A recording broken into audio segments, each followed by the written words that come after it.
students, first of all, a Merry Christmas and an advanced Happy New Year.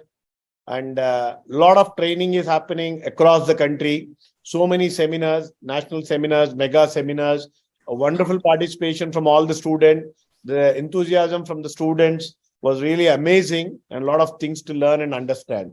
So now I welcome all of you for the 34th live practical training module successfully being conducted by Student Skill Enrichment Board. I really appreciate the entire BOS team operation for taking out their valuable time on Sunday and providing such valuable support to all the students. And I also welcome the today's speakers, both CA Sonia and CA Manish. I really thank both of them for taking out your valuable time and showing your affection for the students. Dear students, the council has taken the decision of conducting practical training module with the intention of giving latest up-to-date the practical module that is going on today. You know, everything is a web-based approach and every student need to have a knowledge because students are from different sectors, different places. Not everybody is getting an equal element of training. So to make sure that all the latest updates are given, council has planned for the practical training module and there's a successful 34th week. To both the speakers, sir and madam, let me share that the participation from the students is really amazing. In spite of it's a Sunday time, the participation across the nation is 10,000 plus students. Students come across with a lot of doubts on the chat box, everything. And in case if the time is not permitting, I request both the faculties to kindly address the students' queries by mail. And we have a lot of feedbacks also coming in from the students from across the country.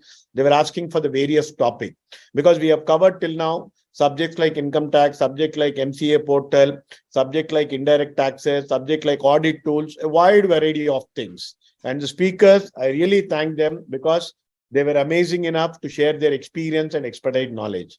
And no doubt today's speakers are the expert, and any student on the GST part, if you have any doubt, both the faculties are available. Kindly give your message in the chat box. They'll get back to you. So I request the team to kindly introduce the speakers for the day and let's start off the session. Over to the team. Thank you so much, sir. I would, at the outset of the entire team of BOS, I would like to thank the speakers for the day. And moreover, our Vice Chairman, C. Sridhar Mupla. Dear students, as you have seen, this is the 34th live webinar, and we are conducting it continuously when this initiative has been started without any holiday as such. And I am so much thankful to our visionary leadership, our chairman, our vice chairman, as one of them always make a point to be present in these webinars whatsoever be the day. So thank you so much, sir, for giving us all the guidance and for making this roadmap. Now coming to the most important session for today, which is form. It is on queries related to Form 9 and 9C. And we already have this seminar earlier. And today we want to take up the queries which are related to these sessions. So we are fortunate to have today CA Manish Gadia ji, who is the immediate past president of the WIRC.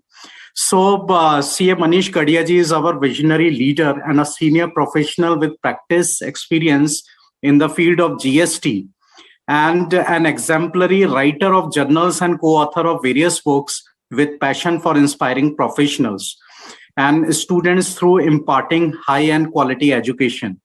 So students, you might be aware of WIRC Referencer, which is a very famous publication which WIRC came out every month, and our immediate past chairman WIRC is a very good writer, and he has given so many good articles in the referencer. So please do refer to it. It is a very good handbook, and not only members but students are also referring to it. So Mr. Gadia is also the corporate member of Indirect Tax Committee. He's a group leader of Indirect Tax Study Group of WIRC. And he was also the chairman of Student Committee and Indirect Tax Committee of the Chamber of Tax Consultants. So very good morning, sir. And we are so much thankful to see you here on 25th of December, which is in fact a day for our children, for all the students who are here with us today. Then we have with us Sonia Madam. She is a very good speaker on the subject, and she is also the special invitee to our various committees of ICI. So she's a qualified chartered accountant with cross-functional experience in accounts, finance, and indirect taxation of more than 13 years.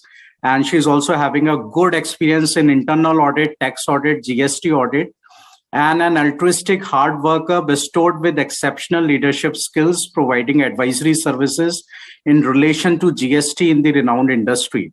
She was also the former chairperson of Jalandhar branch of NIRC of ICI, and nominated as co-opted member in various non-standing committees of ICI. Thank you so much, ma'am, for being here with us today. Now, I would like to hand over the session to you to please take up with this important 9 and 9C. And we will be keep on posting the queries as and when the session takes on. So over to you, ma'am. Thank you, sir. A very warm and refreshing good morning to all, and a Merry Christmas too. And a big salute to BOS chairman and vice chairman for putting strenuous efforts for the upliftment of the knowledge of the students. So it's the 34th practical module, so I must acknowledge the commendable job of BOS as well as the students who are attending it in a large number always.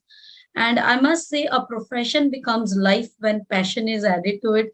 And by seeing the presence and as well as the enthusiasm of you all, I can say that the enthusiasm and the passion is at the peak, because on the Sunday, and that too, it's a Merry Christmas Day, even then the attendance is too good. So I also acknowledge the presence of Manish sir. Good morning, Manish sir, for sparing your time. And Sudhi sir, I have listened you for the first time, but I must say I want to listen more to you, because you have changed the environment in the air, the enthusiasm, and that is totally, I think you have full of enthusiasm and passion. And I think now everybody is full of energy on Sunday too. So let's talk more about the 9 and the 9C. No doubt, it's only the last days. So 6 days we are left with the due deadlines, that is the 31st of December. So with the new year, new beginning, we are going to close all these deadlines too, and a new journey for us. And in the last topic, we have discussed about 9 and 9C. So first, a very basic thing, for whom the 9C has been mandatory. First of all, everybody know for this year, 21-22, there is no audit and attestation is no more. But it doesn't mean that the scope of chartered accountant is no more. I think you can see, although we are not attesting, but the thing is, the work is done by only and only a chartered accountant. So the area is not lost. It's all about the mindset. If you are saying, yeah, its area has been lost, it's not that. Earlier, they may be in the dilemma, and the government is in the impression that, because initially the one mistake which have been done in our part is that we have get all the penalties, or we can say the arrears or everything paid through GST R9. So maybe the government is in the impression that the assessee have paid itself. So there is no efforts on the part of the chartered accountant. So we don't need any attestation. So they have taken it out. But I think now, if there is any liability which you came to know it has been arisen, it is to be paid through 9C. The second foremost things regarding the attestation part which have been gone out from us is the another thing is the true and fair view that has been true and correct view. So the way the points, there are still some. Even you can see in table 8A, the words, there are certain points on which we don't want to put any stress on us. Reason being, the form is little bit vague in certain things regarding the goods in transit. Just one example, we don't know, there is no reconciliation between the ITC as per books or as per 2A, when there is, let's take a case on 30th or on 25th of March, you will be getting any goods which is duly reflected in the 2A, but we haven't received it. And we also know, as per section 16, we are eligible to get ITC when we actually receive the goods. So there are certain like Una in the form too. That's why we don't want to certify all these things. And other are the practicalities. How we came to know about the HSN summary of the inputs, outward summary. No doubt this year outward HSN summary is made mandatory. Keep it in mind, but it's not for the inward supply. It's for the outward supply. And for less than 5 CR, it's only for the B2B supplies. You have to give the HSN summary. And regarding for whom, a very basic question for the students, for whom 9 is applicable and 9C is applicable. It's a very simple question. The answer is, everybody can easily give. It's ma'am 2 CR. When we are calculating 2 CR, then what turnover? Turnover has not been mentioned in the act. It is only the aggregate turnover that has been mentioned in the act, first of all. And secondly, it's a PAN-based. When I'm saying it's a PAN-based, if you are having another branches and you are transferring it to another branch, then the aggregate turnover transfer will also include, and it will be mandatory for you to file 9 as well as 9C if the turnover exceed 5 CR. So for the table as a basic, if you know, in the GSTR 9, that has been divided into, if we say, the total GSTR 9 have been divided into how many parts? Let's make it an interactive too. So can anybody tell how many parts in the GSTR 9 in the chat box? You can write. Basically, it's divided into the 6 part. Part 1 is very easy. That is details of the taxpayer. We have to mention over there. Basic information, the name, the trade name. We have discussed in detail regarding the difference between the trade name in the last. Then part 2. Part 2 is regarding outward and inward supply. Part 3 related to the ITC. So first part is the basic information. Second part related to your outward supply. Third part related to your ITC. Third part means table 6 to 7. And in the table 8 to, that is auto-populated. And table, then we are having part 4. That is the table number 9, in which we find out a detail of information of all the taxes paid. Then there is a part 5th. In the part 5, that covered table number 10, 11, 12, 13, and 14. Any information pertaining to the current year, but the impact of which has been given. You all know the date has been changed up to the, earlier it was 30th September and it has been given, amended up to 30th November. And that's why they have changed in the specified period.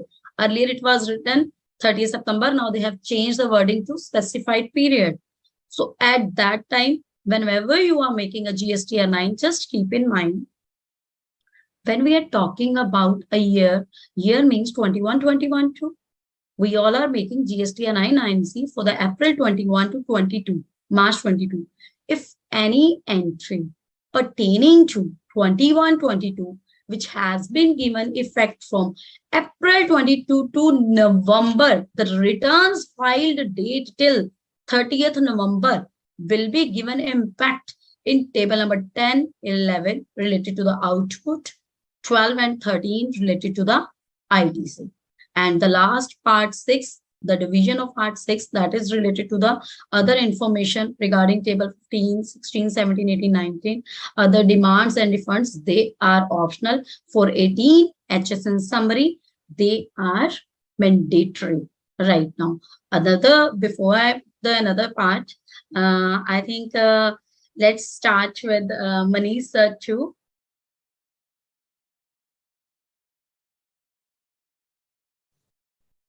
Good morning, everyone. And I must first thank BOS Chairman Sushil Goyalji, Vice Chairman Sridharji, that they have come out with the innovative idea of practical training module. Because if you see the course curriculum of CA, ultimately it is based on the practical training what you are getting from during your articleship. No other course offer you such a practical training module. So practical training, and that make this perfect. So really it's great that BOS has come out with this great idea, novel idea of giving a practical training to the student. So, and first of all, I also wish all of you Merry Christmas, that on the Christmas day, that is even on Sunday, all of you, more than 10,000 students have joined in and eager to learn something on this day. So it's really great. So I will not take any technical aspect at this moment because I will start with the panel discussion.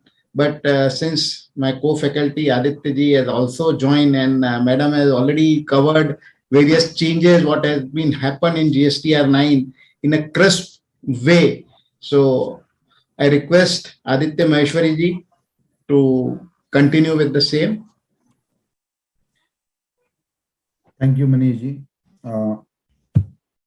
Merry Christmas to each one of you, especially to the students.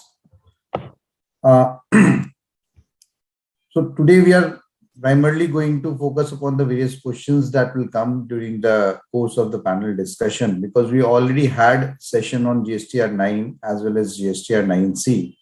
So we shall be focusing more upon the various questions that will come up. And also we shall be covering few of the aspects which are of prime importance. Like nowadays, a lot of auto question related with auto-populated figures are coming. And one particular question also is coming with Mr. Janel regarding auto-populated ITC, how it comes in GSTR 2A. So we shall be covering these kind of questions. So requesting each and every student to ask as much question as we can, because we have expert like CA Sonia ji and CA Manish ji who will be able to answer almost all the questions. To begin with GSTR 2A ITC portion, the question that has been asked. See, government have directly told that these GSTR 2A figure might be slightly different to that of the actual GSTR 2A. The reason being, they take a cutoff date and whatever figures till that date in GSTR 2A has been there, they take only those figures. So the last when I saw it, government has announced, the portal has announced that they have taken the figure up till July. So after July, if any corrections have been made to your GSTR 2A, that might not be auto-populated in GSTR 9. With this, again, I'll be back to CA Sonia ji, if CA Sonia ji can add on this particular. You have correctly, in a crisp way, I must say, you have done useful information too. And now one thing, you have also covered the latest things which have been made mandatory. And we will, you have rightly said, ki today we will be discussion more about the panel portion that will be covered, because detailed session has already been taken. So one question in the we have received right now from the Pramod ji from Navi Mumbai. He asked, in the case of a conversion of LLP to the private company limited during the middle of the financial year, who is liable to file GSTR 9 and 9C? So, Pramod, first of all, let me tell you, when we start the session, we have told the basic thing, the main doubt, the dilemma is in who is liable to file 9 and 9C, and for that is the aggregate turnover, which is very much important. We have to see this thing, that is a PAN based. When we are saying PAN based, so when we are converting from LLP to company, LLP having a different PAN, and for company we are having a different PAN. So you have to see the turnover in a LLP as in the company too. If the turnover is crossing a threshold limit of 2 CR, then you have to file 9 for both. You have to take in this thing. And when you are moving the goods from, FITC, as you know, when there is a conversion of LLP to private limited, and they must have filed ITC 02. If there is any ITC balance over there, so they must file ITC 02, move through this.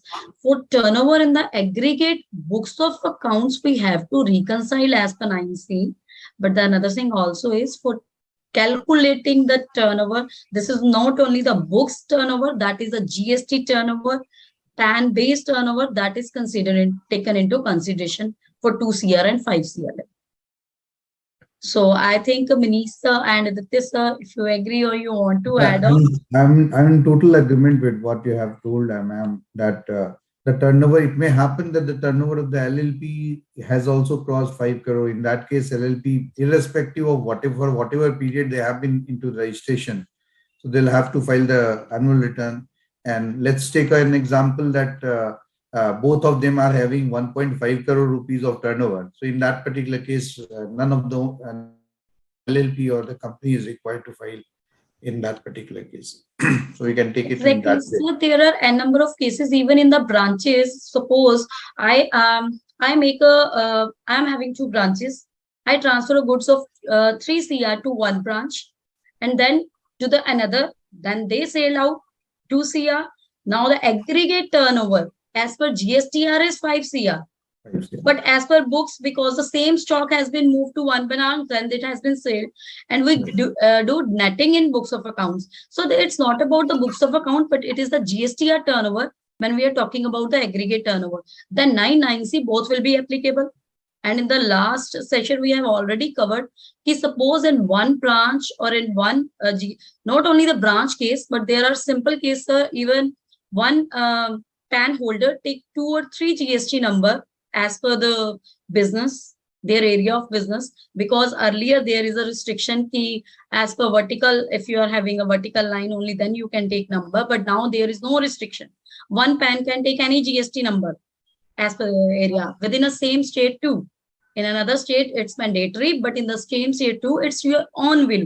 Law doesn't make any hindrance in that. So in that case, you have to take for this aggregate turnover as per GST and not as per books of accounts. And in the 9C, you have to reconcile. And for the reconciliation, there are immense example why we are doing reconciliation.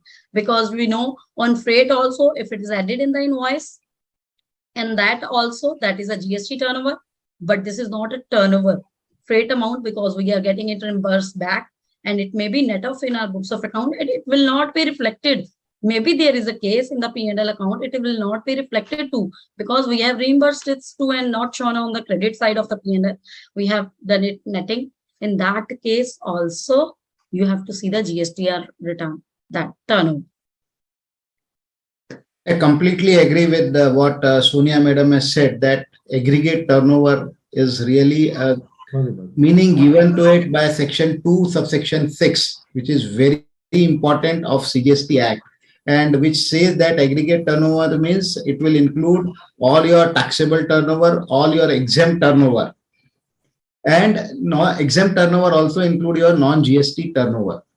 But there are something, because we are also getting here, not the query has been raised, but we are also getting a queries from various members or various students saying that suppose I am having a schedule 3 item, that is neither supply of goods nor supply of service, like IC sales, bond transfer, sale of land, which all are covered in schedule 3, which may form part of my profit and loss account, but it is not neither a supply of good nor supply of service. So whether that turnover need to be included for calculating my aggregate turnover, again, I will expect the view, want a view of both the co-panelists also on this. But in my view, this turnover of schedule 3, which is neither supply of good nor supply of service, that means it is not a supply at all, will not form part of your aggregate turnover.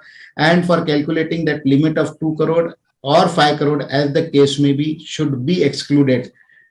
And again, I just want to highlight one more thing, that if your turnover is less than 2 crore, there is no straightway exemption has been given for filing of non-filing of GSTR 9, because it is given an option. And what we recommend to our client, that even if your turnover is less than 2 crore, you should, wherever practically possible, you should file your GSTR 9, because some of the cases we have seen that in the past also, if your turnover, suppose in the year 2021, your turnover is suppose 1.5 crore and you have not filed your GSTR 9, and now this year in 21-22, when your GST, your turnover is 2.25 crore or maybe more than 2 crore, it is mandatory. So in some cases, I'm not saying in all the cases, but in some cases, system is not opening up GSTR 9 of 21-22. It says that first you have to file your GSTR 9 of 2021. And once you go for filing of 2021, it's again asking to pay the late fees for the same. So this some technical issues, because it is not a legal issue. Legally, they can't demand any late fees. They can't insist me to file any GSTR 9 of previous year. But practically now we are facing all these issues. Whenever it will get resolved, maybe the due date of filing of your 21-22 will overrun. So that's some practical point as far as optional is concerned for GSTR 9. So over to you, Aditya ji. That is a debatable topic. The point, one particular thing that we have raised is whether the Schedule 3 items, suppose I have sold some land. So it is neither supply of goods nor supply of services, should that come within the turnover or not. I mean, time and again within the definitions, even they have tried to cover non-GST supply also. They have tried to write a nil rate of definitions that non-GST supply may also be considered. Now, considering the fact that sale of land is a non-GST supply, so one may take the view that that may be included within the calculation of aggregate turnover. One view may come this, but as Manish is telling that it may not come also. So it's a debatable topic, not a very, we can have a clear-cut view on this because the laws have been drawn in such way.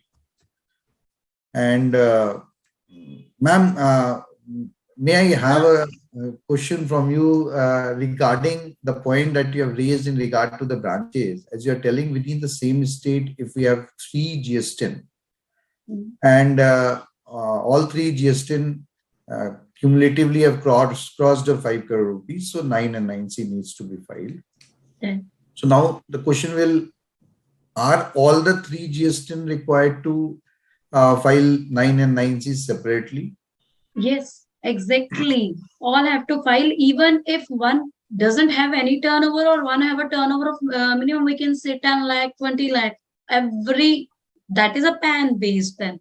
Let's say, if that's why even when you are reading the instructions of the 9C, in the first instruction they have written, if for the PAN, you have to look into the PAN based. So PAN level, you have to check for all the aggregate as you have said, close 5 CR. And there may be a case if one branch, there is no turnover or less turnover, or we can say only a 50 lakh turnover. Even then, that branch need to file 9 and 9C both. And as sir said, it's totally a litigative one. Yeah. So this is the beauty of the GST, sir. We are connecting it, even it's a 5th 99C, and still 5th year we are filing 99C.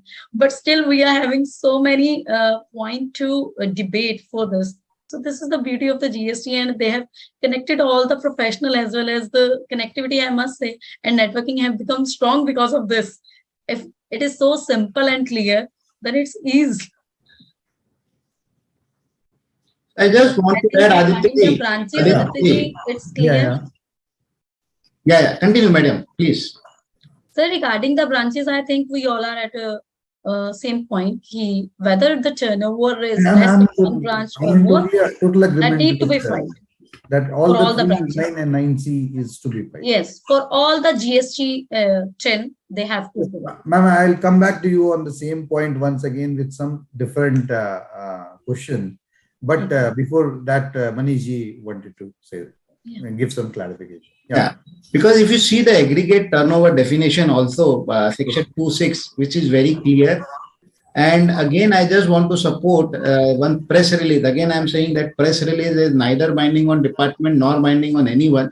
But for the clarification purpose, they've issued one press release dated 3rd July 2019, which also with the example what Madam has said, has given that aggregate turnover. You have to see if branch transfer is also there, everything is there, then it is to be added in your aggregate turnover for the calculation purpose of that 2 crore. Yeah, Aditya. Yes. So One more question I wanted to ask from Madam, because this branch part, these are few normal questions which members and students do ask. And now again coming back to your example of 3 branches.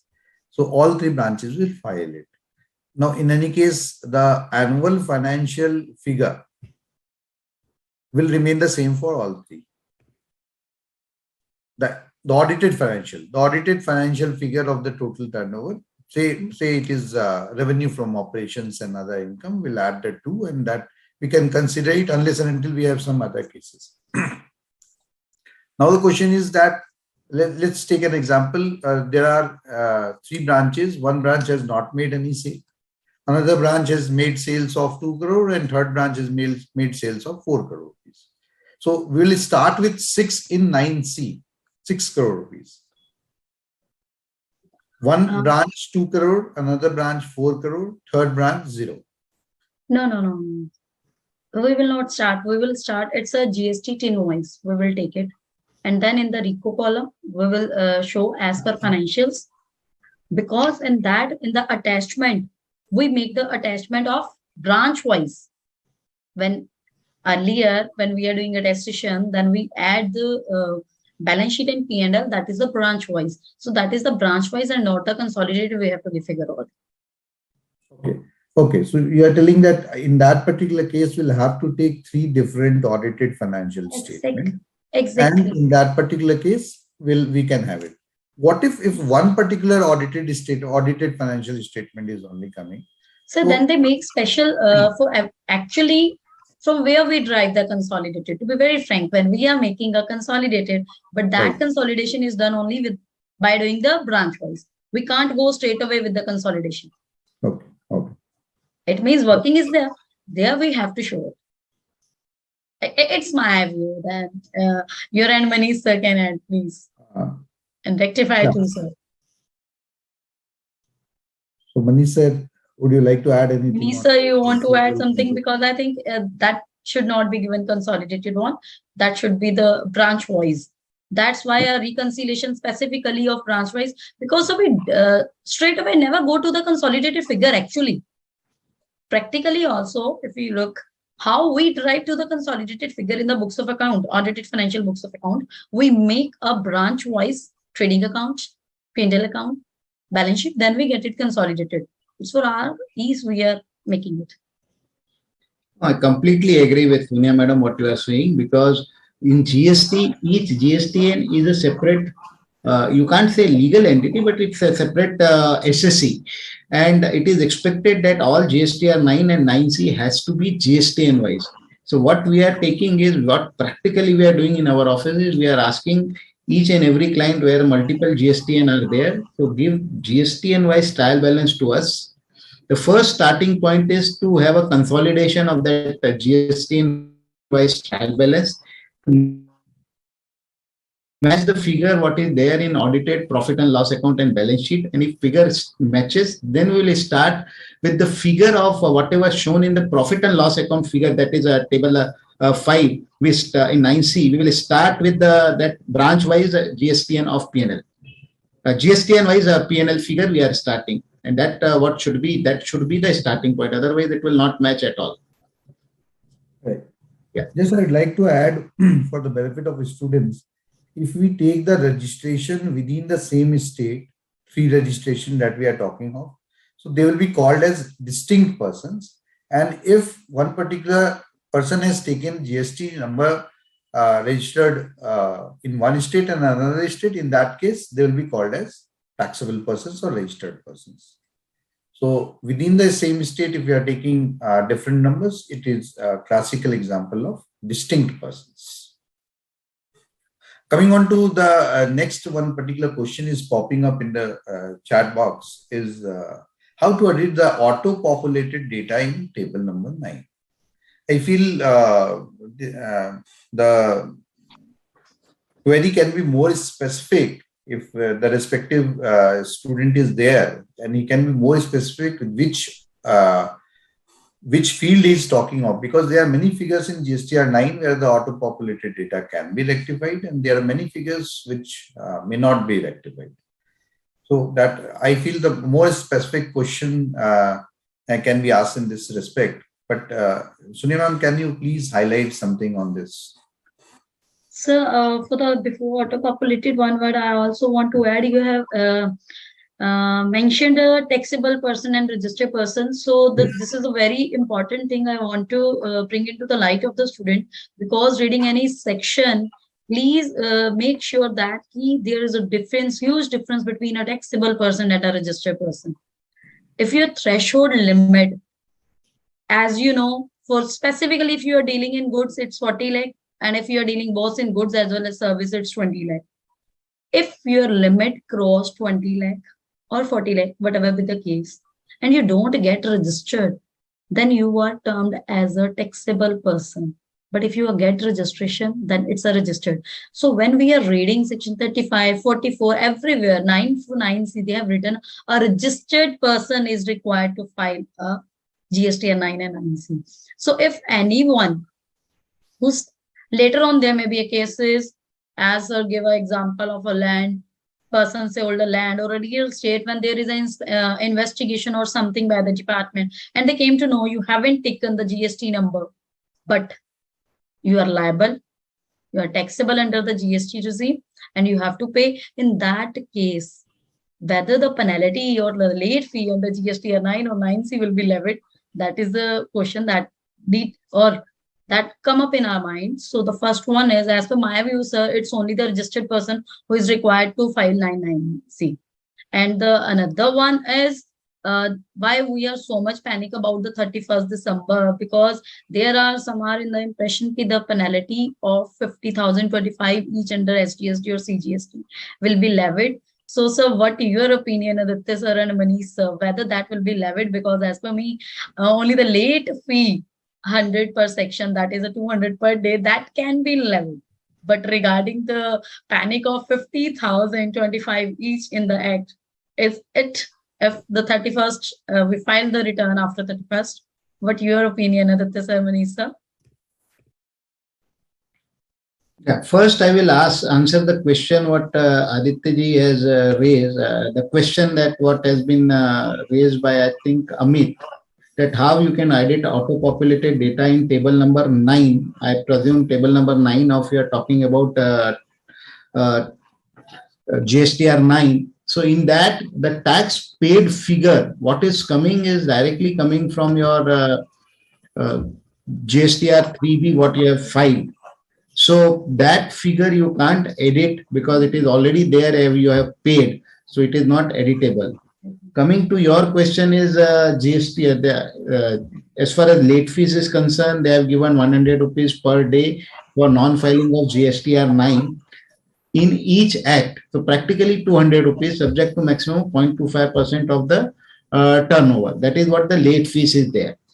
Again, whether 9C is a part of 9 or 9C is a different.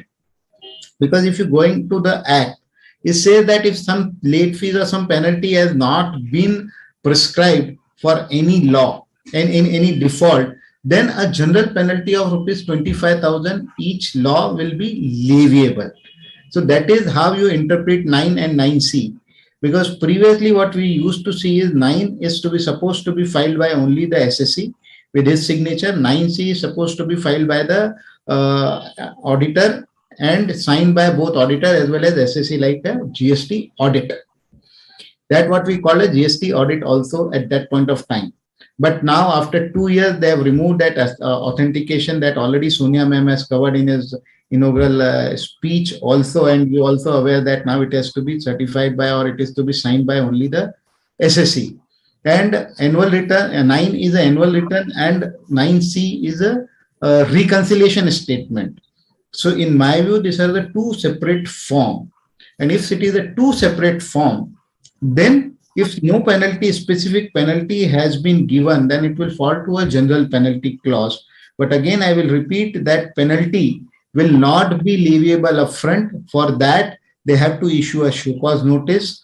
Then ICC can give the answer to that, whether it is leviable, not leviable, what is the defense he has to say in his defense, and then only that penalty can be leviable. It's not like late fee that before filing a form, you have to pay that. So that is what my view is. So again, I will say one thing which I say in my all the presentation. GST is such a law where different views are possible. Multiple views are possible. Different, instead of different, I should say multiple views are possible, maybe 4, 5, 6. And all views are correct unless it will be tested and decided by the court. So that is what the GST practices. Over to you, Aditya. Perfectly said, sir. Absolutely said. First of all, multiple views comes because of the fact, we all need to accept it, that because this particular act has been drafted by the multiple departments. There used to be some excise department, there used to be some VAT department, some CST officers, some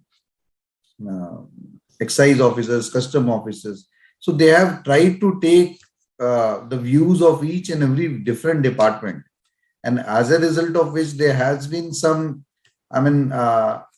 parts of the GST Act, we also can understand that this particular portion of the act has been written by the custom officer or by the VAT officer or something like that. Because there are few portions which seems that it has been taken from the VAT laws, and there are some things which have been taken from the custom laws, from excise laws. So multiple views shall come. There is no denial on this particular part. There is only one particular view, that there are multiple views possible. As regards one very important aspect Sonia ma'am has taken up is the taxable person and the registered person. I'll just like to add one particular thing, that it is very important that the moment you cross 20 lakh or 40 lakh turnover as per the goods or services, in that particular case, we become a taxable person. And the moment, and unfortunately, or whatsoever we say, the entire ITC can only be taken by the registered person only. So suppose I have crossed 40 lakh, I forgot to take the registration, apply for the registration. And after 6 months, all of a sudden I see that, okay, I have crossed 40 lakhs and now I should apply it. I may apply it, but I'll be denied entire ITC of the 6 months from the date I have crossed 40 lakhs. So this is a very important portion and word of caution, even for the students, that while you are doing the auditing or filing GSTR 9 or 9C, in that particular case, always keep in mind that whether the person has become taxable person or not, the moment he becomes taxable person, within 30 days, he's supposed to take up the registration from GST. Then only he'll be able to take the ITC. Elsewise, for the period between his being taxable person and registered person, he'll not be able to take the ITC. Just wanted to add on this particular part. Perfectly, sir. So one question is the very interesting one, debatable one. I must say that from the day one when the GST is come, so the Mani sir and Aditya ji, please add on it. The question is whether interest on saving, FD, dividend, all these are exempt under the GST is to be added in the aggregate turnover, I must say. Or second, if it is to be shown in the 9, if shown, then where it is to be reflected, or in the 9C. So it's a question by 2-3 persons, Manu also, Jinan also. And I think there's so many case laws for this also. It's a debatable one too. So Manisa, what you want to add for this? See, in my view, interest is definitely a service. There is no doubt internationally it is accepted truth that it is a service. And by way of notification number 12, it has been exempted. So it's become an exempt supply. And if you go to the definition of aggregate turnover, section 2, subsection 6, which says it will include taxable turnover as well as taxable supply as well as exempt supply.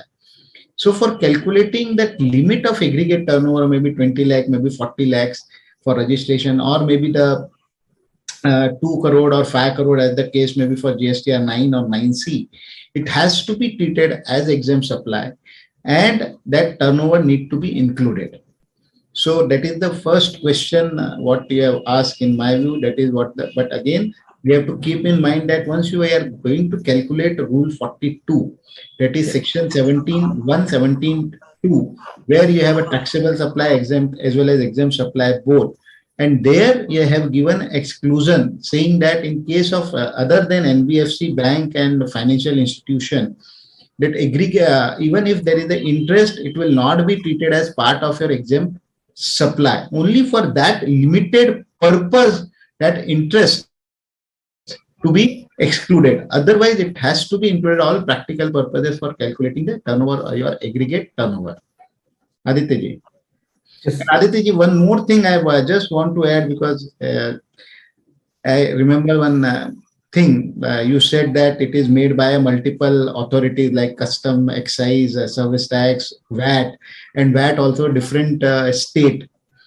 So I belong to a Mumbai, and here we all prefer to have a bhel puri.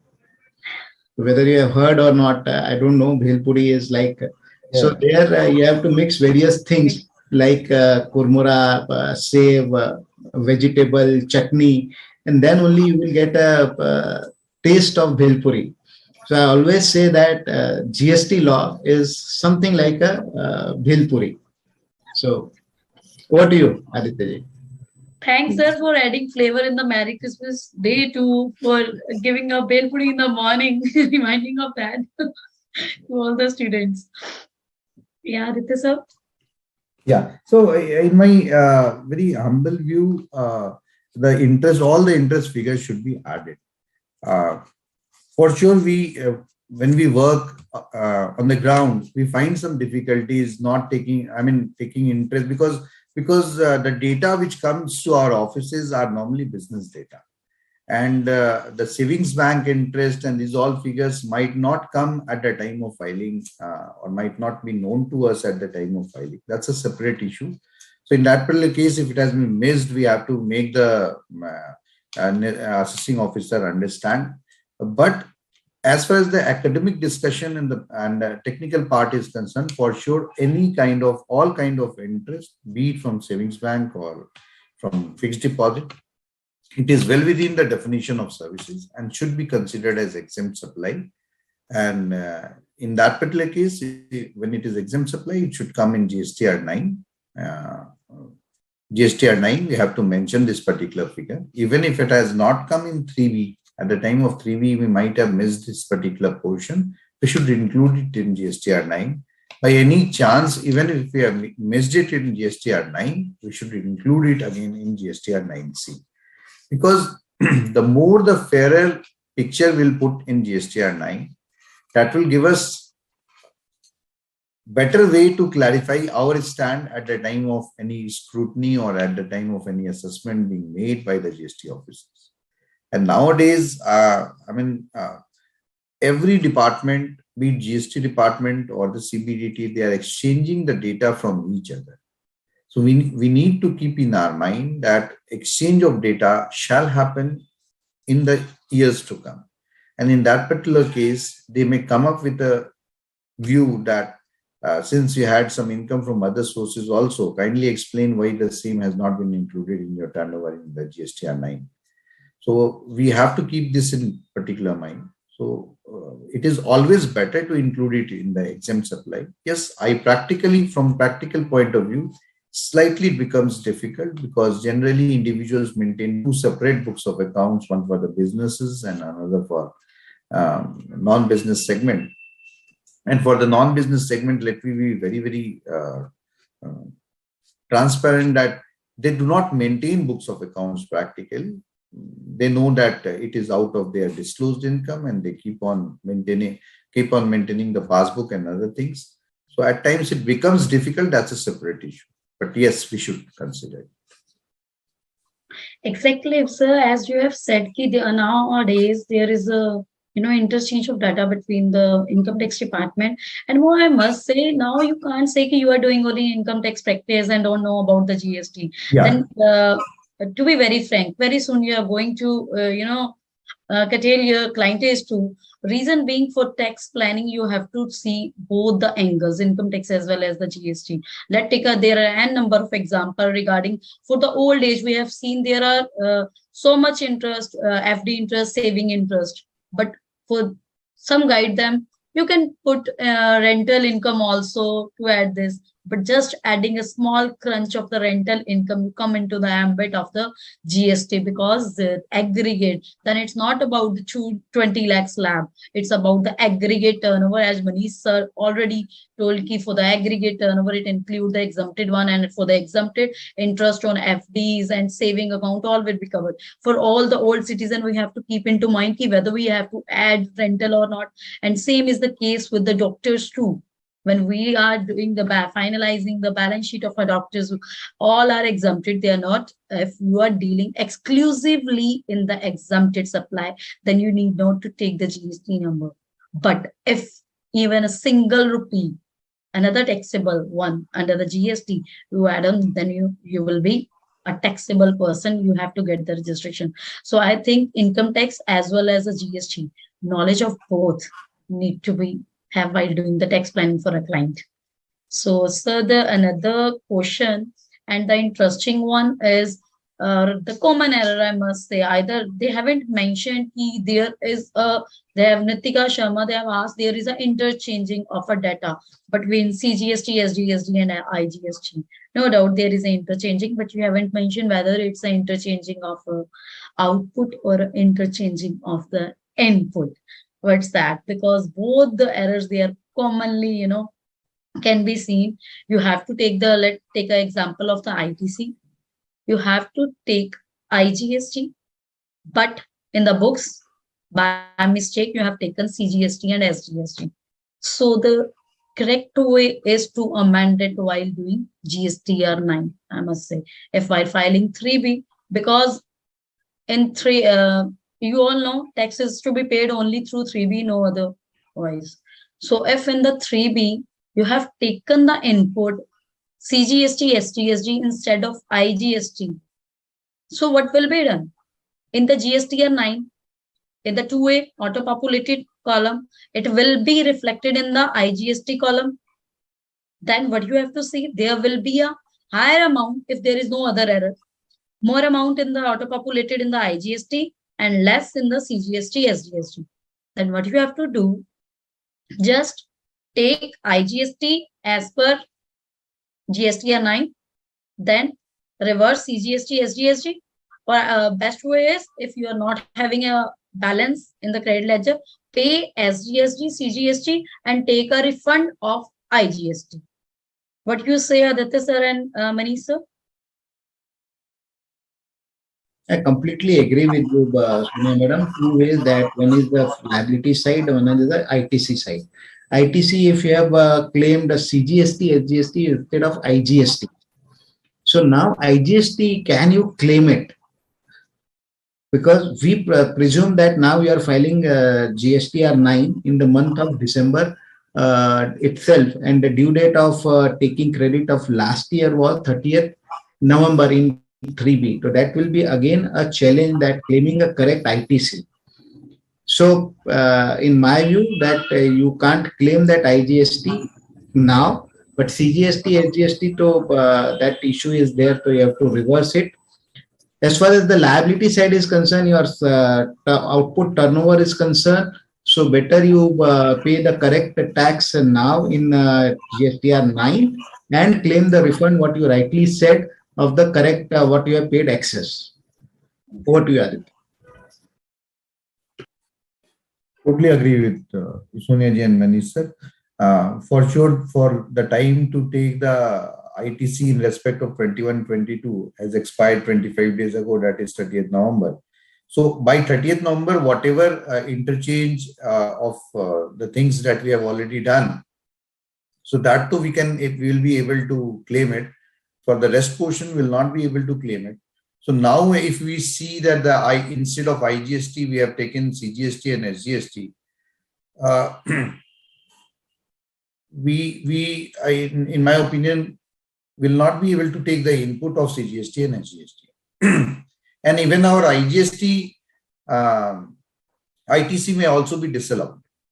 So that may be a big loss for the enterprise. So maybe Nikita Sharma is asking from the very angle of revenue neutrality. So from the aspect of revenue neutrality, or from the aspect of the assessee, he has not made a big mistake. But we need to understand that all three CGST, SGST, and IGST are guided by the three different acts. And technically and legally speaking, every assessing officer will look from the respective act, and the concept of revenue neutrality, what from the practical experience I have been gaining, that are not looked into by the respective officers nowadays. They're very clear. They say if you have anything to say, you may go to the upper forums and in the courts. So in the courts, for sure, the high courts are considering the revenue neutrality figure from the viewpoint of giving the justice to the assessees. But as far as the present filing of GSTR 9, we should always try to file it more appropriately and correctly. If there are differences, at least you have something to say that you have not, it was only by mistake in GSTR 3B you have taken it incorrectly. So you didn't had any intent. At least from GSTR 9, we can be able to say this particular part. Is one more question on this particular, that can we enter negative amount in GSTR 9? Now again, we need to be specific on this particular part, because there are many fields in GSTR 9 which allows us to take negative figure. There are various fields which does not allow us to take the GSTR 9. So whosoever has asked the question, Alok Jha, so if you can be more specific in asking the question, it will be too good. Yes, ma'am. So there is one question from the Rahul. He said, can you please explain again? GST registration for doctors when they are liable for registration is the exempt services and non-exempt services. Both should be considered for registration purpose. So Rahul, if there is another section, if 22 is there, 24 is there, in the 23 there is exemption 2 if you are dealing exclusively in the exempted goods. So we consider doctor in that, because if they are dealing only in the exempted. But if, because you have asked if they are dealing having a exempt service as well as non-exempt service. Let's say, take example, a doctor is also running a dispensary or a medical shop in the hospital, then he is having a taxable service too. And in that case, if he is running his own name, means own name, I mean to say the name, same PAN. So on the same PAN, there is exempted service as well as a non-exempted. So the aggregate, for aggregate turnover, his doctorate receipt, professional receipts from the doctorate is also added while taking into consideration the sale of service goods of a medicine. Either it will be a 10 lakh or 12 lakh only a year, but he is liable to get the registration. I completely agree with Sonia madam what she's saying. So just to put it in a figure, suppose his medical practice healthcare services 3 crore and medical medicine sale is only 10 lakh rupees or maybe 5 lakh rupees, then also he is required to register, he becomes taxable service. And in this scenario, GSTR 9 is also mandatory for him to file. Exactly. Since it is less than 5 crore, 9C he will not be able to file, but 9 definitely need to be filed. Yeah. Perfectly. Aditya, you want to add anything? No, I totally agree. Aditya sir, there is one more question from Mithunji. Hi all, if the registered person has not made a HSN disclosure in GSTR 1 in financial year 21-22, as he was not applicable as his turnover was below 2 CR for financial year 2021. In financial year 21-22, he has crossed the threshold limit of 5 CR. Now the assessee is applicable for HSN code 6-digit for financial year 22-23. Quarter 1, HSN in GSTR 9 is mandatory. Therefore, should the assessee use 4-digit or 6-digit or 8-digit in quarter 2 when GSTR 9 is filed with HSN code? Will the assessee be penalized for not disclosing HSN code in GSTR 9 for financial 21-22? Now this is very difficult question to answer, because I have seen many GSTR 9 people are filing without putting the HSN code, whereas government has made it clear that the HSN code up till 6 digit is mandatory for the outward supply.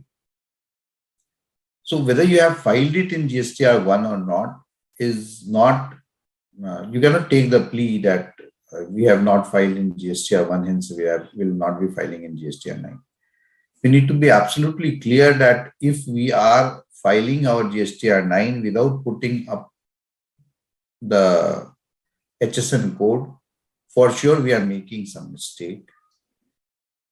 But somehow GSTR 9, the system is allowing us to file the GSTR 9 without putting the HSN code.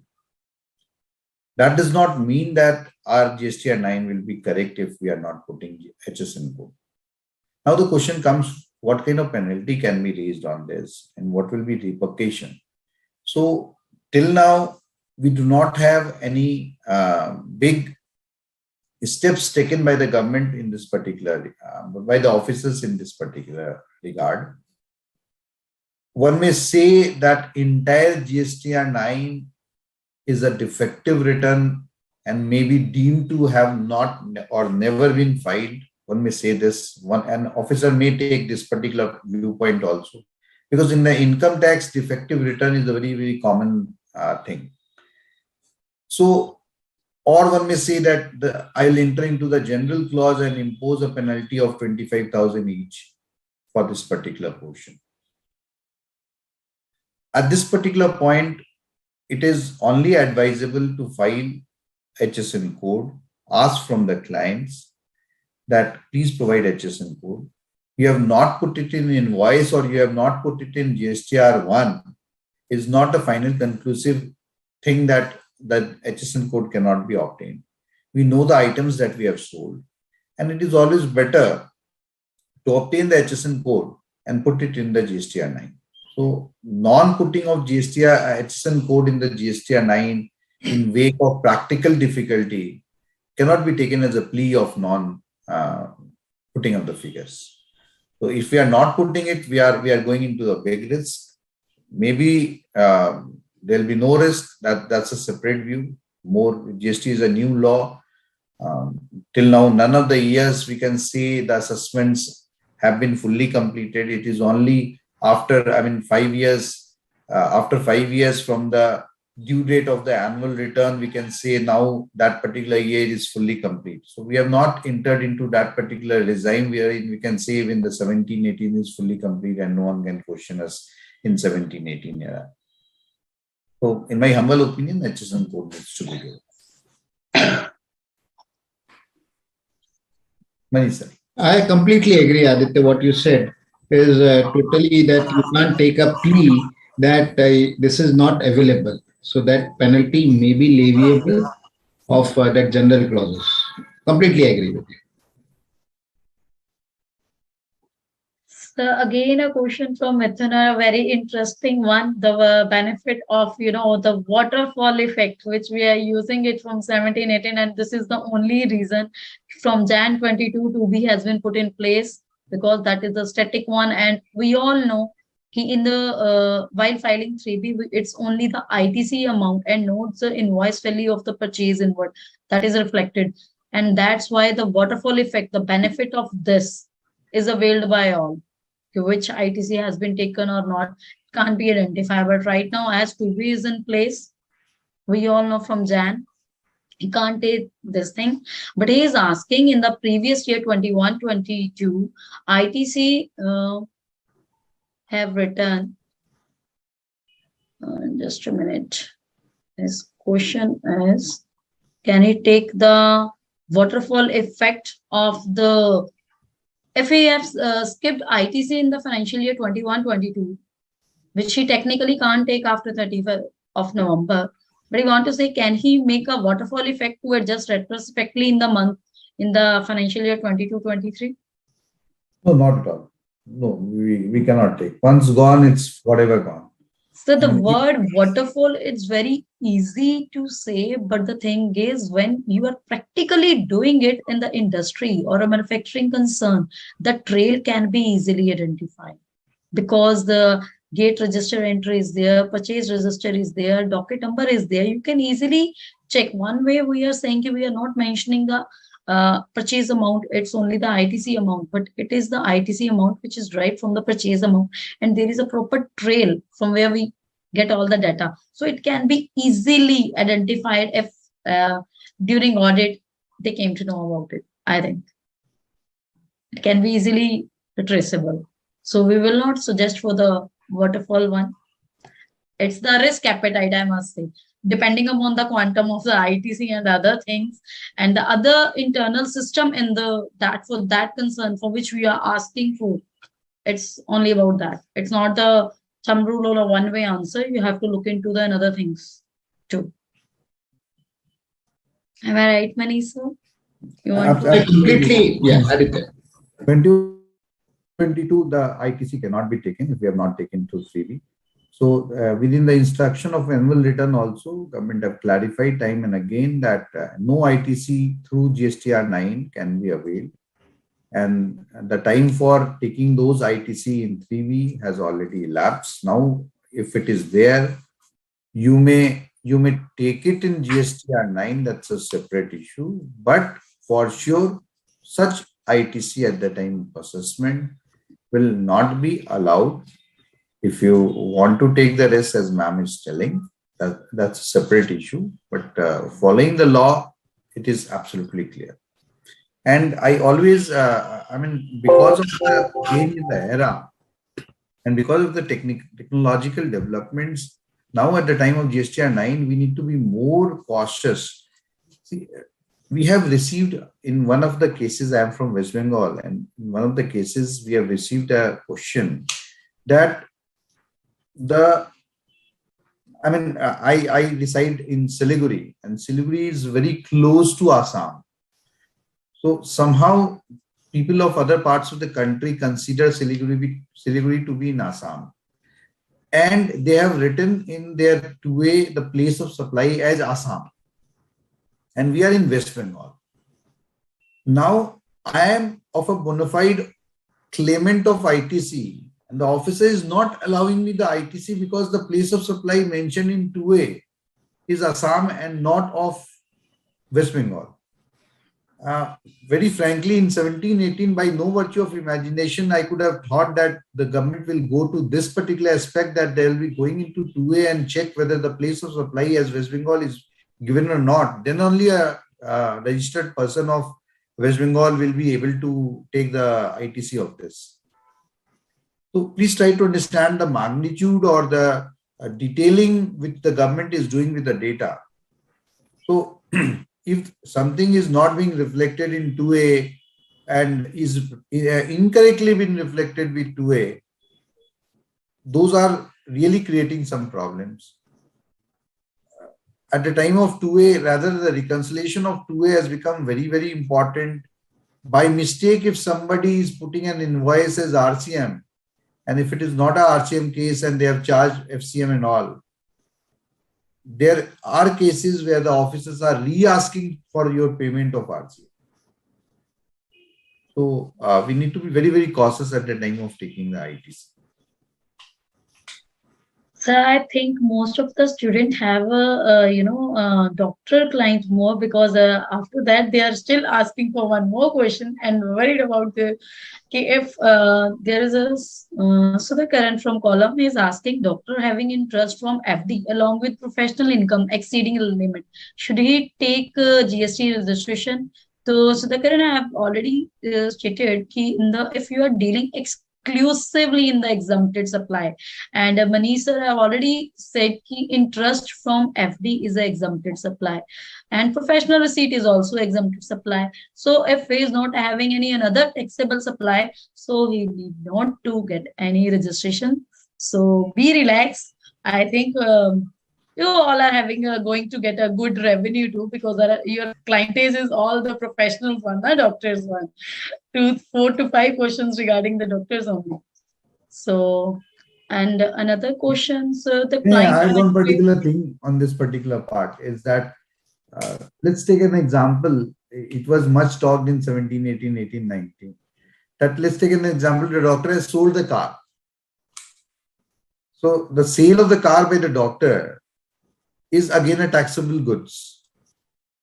But again, Section 7 talks of the furtherance of business. Since the doctor's business is not to take, is not of to purchase and sale of car. So such sale of car may also be considered as an exempted sale because it is not at all a supply.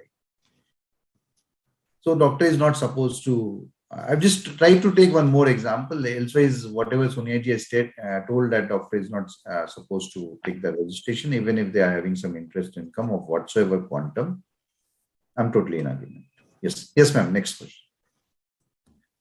Sir, the next question is from Rahul from Mumbai. So, sir, I think Manisha from Mumbai to Yes. take the question of Mumbai.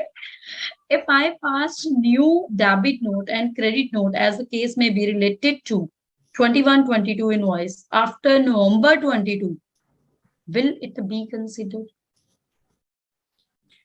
See, already we all know, Rahul, answering your question, that there is a time limit for claiming credit note or any amendment in invoice, and which has been extended to 30th November. If any debit note or credit note issued till 31st October, claimed in your GSTR 3B or GSTR 1, as the case may be, till 30th November, then you can take the benefit.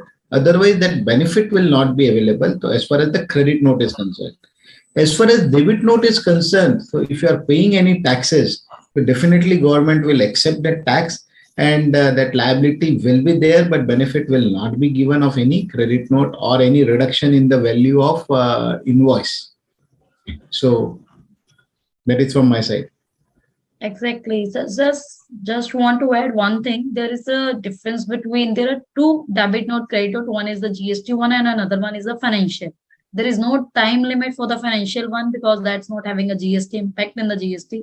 You can issue it at any time. But as considering key, the question is most relevant because it is the GST 1-2 because you are specifically saying it's related to 21-22, or you might to take the benefit of that. So if you are talking about GST debit note, credit note, then it has been perfectly answered by Manisha. And for the financial GST debit note, credit note, there is no restriction in GST. Since it is a discussion, and I'll not mind even discussing with you on this particular aspect before the students also. Government is open to take the output tax for infinite period, and input tax they are trying to limit it. I mean, do you find any justification onto it? The only thing which I have been able to understand by discussing with various officers, that they hurry to settle their own state accounts. They have to come give them something. Yes, sir.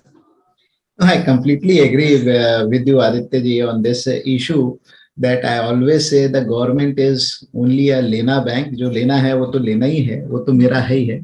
But they are completely not on dena. So whatever benefit of SSCs are there, government is not going to give. Again, I am not sure whether it can be constitutionally challenged or not. That 16(4) again has been challenged and the matter is before High Court. So we have to see that what view the court is going to take on this. So, but till that time, that is the law of the land, which is given in the GST law, and whatever your liabilities are there, definitely you have to discharge. The one example, beautiful example, Aditya ji has also taken, that if you are a taxable person but you have not registered for 6 months, the credit will not be given to you, but your liability is still there.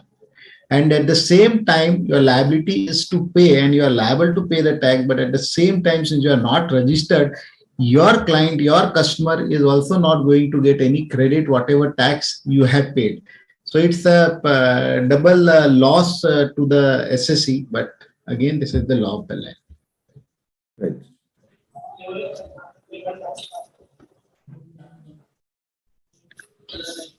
So one more interesting question from Mithun of Bangalore. Rental income is in the name of a spouse, whereas a SECI individual is a registered person. As per income tax law, if clubbing provision is made, but as per GST the total turnover of a registered person will not include spouse's income. How this case will be reconciled GSTR 9 if it can be any other clubbed income? I believe it is not at all a case of reconciliation, because in the income tax return, we club by putting the figures in a separate field. So if Mr. X is there, and if we include some income of Mrs. X in the Income Tax Act, so nowhere GSTR 9 is mandating us to reconcile the figures of the income tax computation with the GST. They're simply telling whatever is your financial audited figures, please consider that as the top line in 9C and try to reconcile it. So in the audited financial statement, we don't have any concept of doing some clubbing provisions even as per the various accounting gap that our country has. And neither GST talks of any clubbing of some husband-wife. So it is not at all a reconciliation case. Completely agree with Perfectly, sir.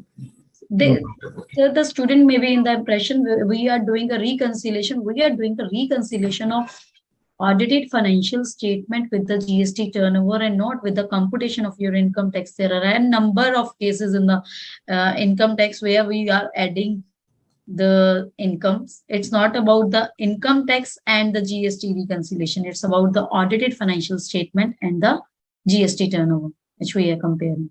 One thing I just want to add is students have to understand there is two different forms you are filing. One is the annual return, that is GSTR 9. Another is the GSTR 9C, which is the reconciliation. In annual return, you are not doing any reconciliation with your computation of income or your P&L or your balance sheet, nothing. It's an annual return. What is your actual data is there. Whatever mistake you have made, you can rectify that mistake in filing your GSTR 9, GSTR 3, whatever mistake you have made, you can rectify that while filing your annual return and show your correct liability and claim your correct ITC. That is what the purpose of GSTR 9.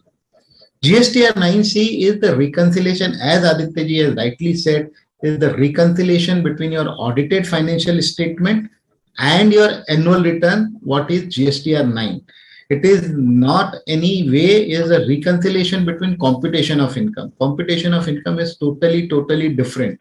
And as rightly said by Sonia madam, this computation may include various things and may exclude various things also, like your LIC payment, your Mediclaim, that benefit you can claim. So all that benefits are not available. So absolutely you have to understand the basic purpose of both the forms, and then you should start filing the same. So there are a number of reasons. They are maybe in a they have a doubt. Once we have filed GSTR 9, then what's the use of 9C?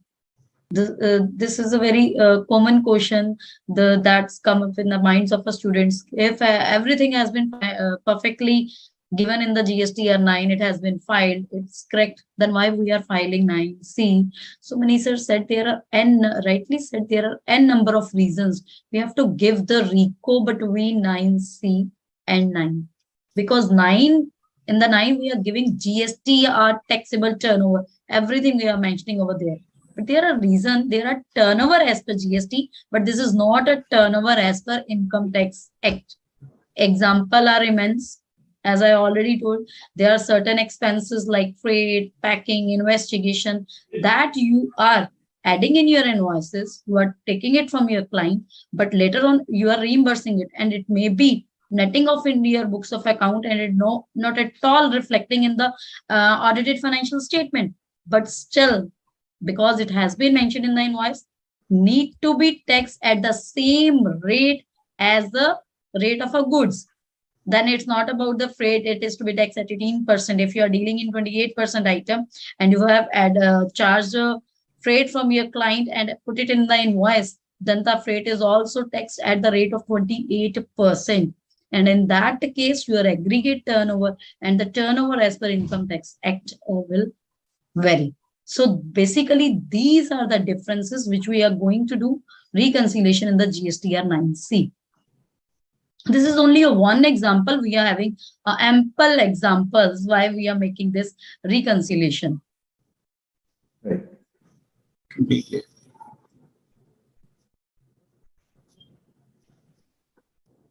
So for the another, I think questions are.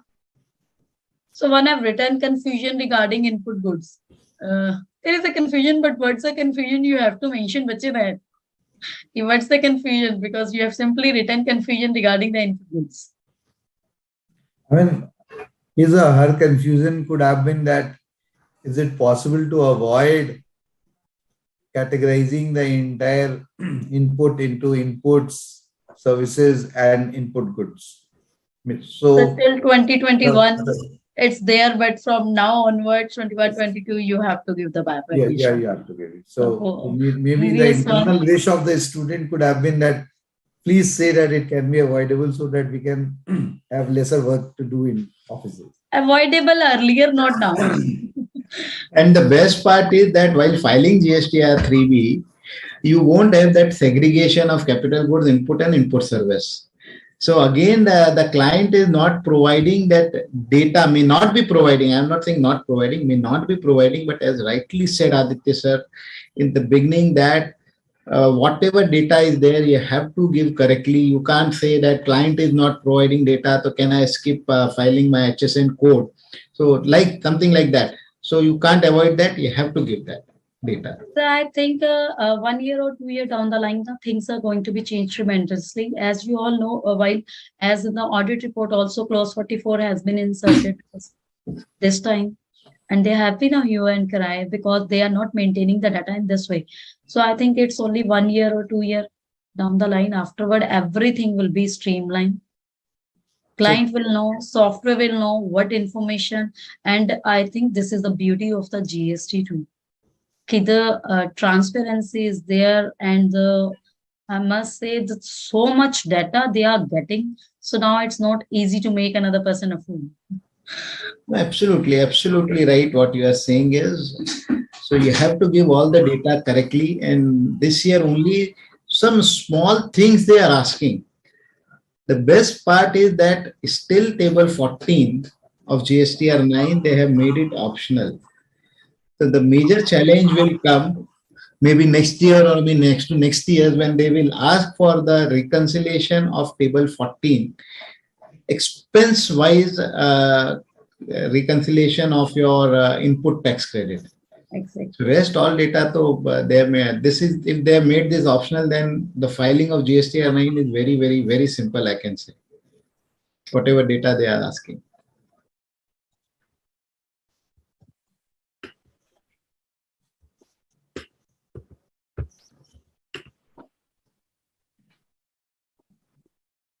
So any question? I think one is where to show certain supplies which are not reflecting in P&L, like sale of assets in 9C.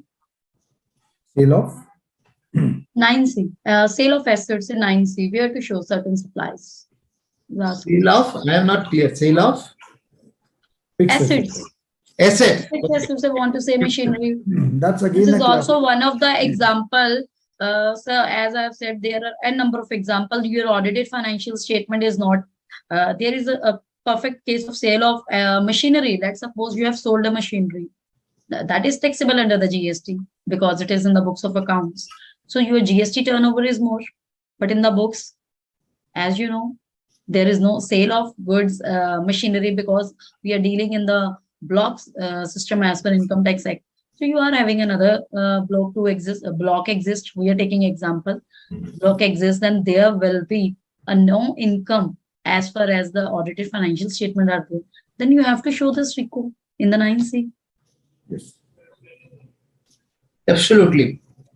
And the challenge will be that if you have purchased any machinery prior to GST law, and on that you have not taken any input tax credit, then only the block WDV sale value and difference in WDV, on that you have to pay GST.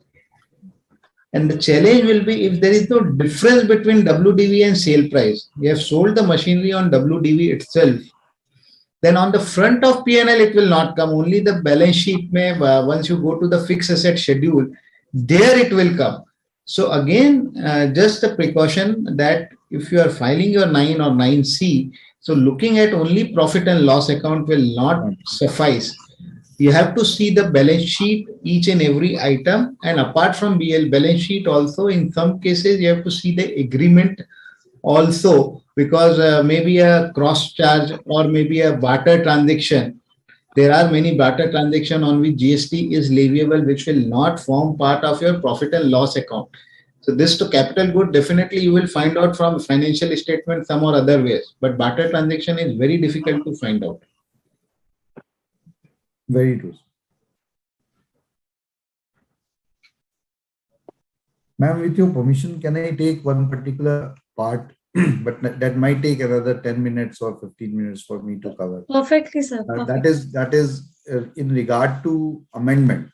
So if you have more questions to ask, you can always, I just want to, because I found that the amendments that we do in GSTR 1, so at different places, these figures come in a different way. So if you can allow me to. Yeah, sure, sir. It's there. And I think the useful topic. See, at times what we do is we file the GSTR 1 and by mistake, instead of 110 rupees of sales, I have put on only 100 rupee in my GSTR 1. And in the later month, I have rectified this particular invoice by stating that 100 was an incorrect figure and 110 is the correct figure. Now we need to see that how these figures get reflected in our annual statements that the portal is providing to us. What I've been able to understand till now is that there are 3 places at which these figures are reflected in the portal. The first being in the comparison statement of total turnover, total tax as per 3B and total tax as per 1. Portal reflects one particular figure. Another is when we try to file GSTR 9, the system gives us consolidation of all the GSTR 1 filed by us. And the third portion, when we take an GSTR 9 auto-populated, so few figures from the GSTR 1, they extract it and put it and help us in filing of GSTR 9. So there are 3 places where the GSTR 1 figure comes. One in comparison of taxes, another in consolidation of GSTR 1 that we get from the tab while filing GSTR 9, and third in GSTR 9 itself as an auto-populated data. I find that all the 3 figures do not match with each other. So there can be multiple reasons, but one reason is because of amendment. While, first of all, in the consolidation data of GSTR 1, what happens in the column number 4, wherever we write the B2B invoices, therein rupee 100 will come. And in the amended B2B, 110 will come. It means if we'll be adding B2B plus amended B2B, will come to the total of 210, not as 100 or 110. So we cannot take the total of GSTR 9 consolidation data that we are taking from the portal. So either we need to again download JSON of all the 12 months and then try to take, because the B2B figure has an incorrection of 100 in our given case, and B2B amended takes 110. So B2B amended has a correct figure. So this is how GSTR 1 is coming in the PDF being generated as a consolidated figure. Now let me come to in GSTR 9. I have a better appreciation for GSTR 9 auto-populated data, because in that case, what they are doing, they are taking 100 in B2B, and in the amended portion, in column, in table 4, in the amended portion, they are only taking 10, which is more correct. So 100 they have already considered in B2B, and 10 they are going to consider as an amendment, because the only difference between the 100 and 110 was only of 10. So real amendment we have made for 10 only. So GSTR 9 takes correct figure. GSTR 1 PDF takes both figures. I should not take incorrect, because at one point of time you have said 100, they are giving 100 figure also. At one point of time you have yourself told 110. So both figures are coming. So that PDF might not help you while actually arriving what figures we have actually put on in GSTR 1. Now in the tax comparison portion, let me now take another example, that during the year of 21-22, we have amended few of the invoices. We have inserted few of the invoices of 2021. I have not amended. I have inserted few invoices of 2021. I forgot during the time of filing of GSTR 3B to include those invoices. Now when it has come into my notice, in my 21-22, I have GSTR 1, I have included those invoices as B2B. In such cases, in the tax liability comparison, that particular figure will be added, because it in 21-22 only. That invoice might be of 2021, but that figure will come in the tax comparison portion. But in your GSTR 9 tabulated GSTR 1 total computation figure, consolidated figure, this figure will not come. Neither it will come in GSTR 9 auto-populated data. So at times we think that the system is giving wrong data in 3 places, but there are certain logics to it. I would urge government that they should come up with more clarity on these figures, which figures they are taking from where. This is what I just wanted to consider. So those figures which are coming in 9, I find it to be 9 auto-populated. I find it to be the most correct one. Over to you, ma'am. This is what I just wanted to highlight. So the important one topic, and I must say, even if they have skipped to, ask this thing, this is a very useful one for 9. And after Manish, sir, we will also discuss one very important topic regarding the ITC, because we have seen just to safeguard the late fee, because the late fee for the nil and the taxable one is vary. So there are instances, person you suppose for 1 year, he haven't filed the GSTR returns. And now, if he is filing, what he's do, he simply filed the nil return just to safeguard the liability, late fee. And then the question is, they are saying ki in the GSTR 9, they will take the input. So the ITC can be taken in GSTR 9. It is only the 3B from where they can take the ITC, not from the GSTR 9. That we will also discuss. Before that, I think, Manish sir, you can also throw some light on the very important points which have been skipped by or not asked by the any question students, but you want to throw light on it. So, if you go to section 16.1, what you have said about taking ITC through GSTR 9, if you go to section 16.1, which says that eligibility for taking the input tax credit, there it says that input tax credit is that where it will be credited in your electronic credit ledger. Correct? That is what one of the condition of 16.1. And if you go to the definition of electronic credit ledger, it says that the electronic credit ledger is the input tax credit is a self-assessed in the return of a taxable person and shall be credited to his electronic credit ledger. And anything which is to be credited to your electronic credit ledger is through and through only your GSTR 3B currently. So now you can't take any input tax credit, in my view, through any other form, maybe DRC 03, which is not possible at all, maybe from 9, maybe 9C. You can't take that. The only and only way is your GSTR 3B. And even if you are taking GSTR 9 as input, you can be happy within yourself. We have taken the credit. Government is not doing Exactly. that. That is a notional ITC, and we have seen just by saving the crunch of that, or I can say it is the lack of awareness. Yes. Nothing else, and the huge loss the client is going to bear because of this only.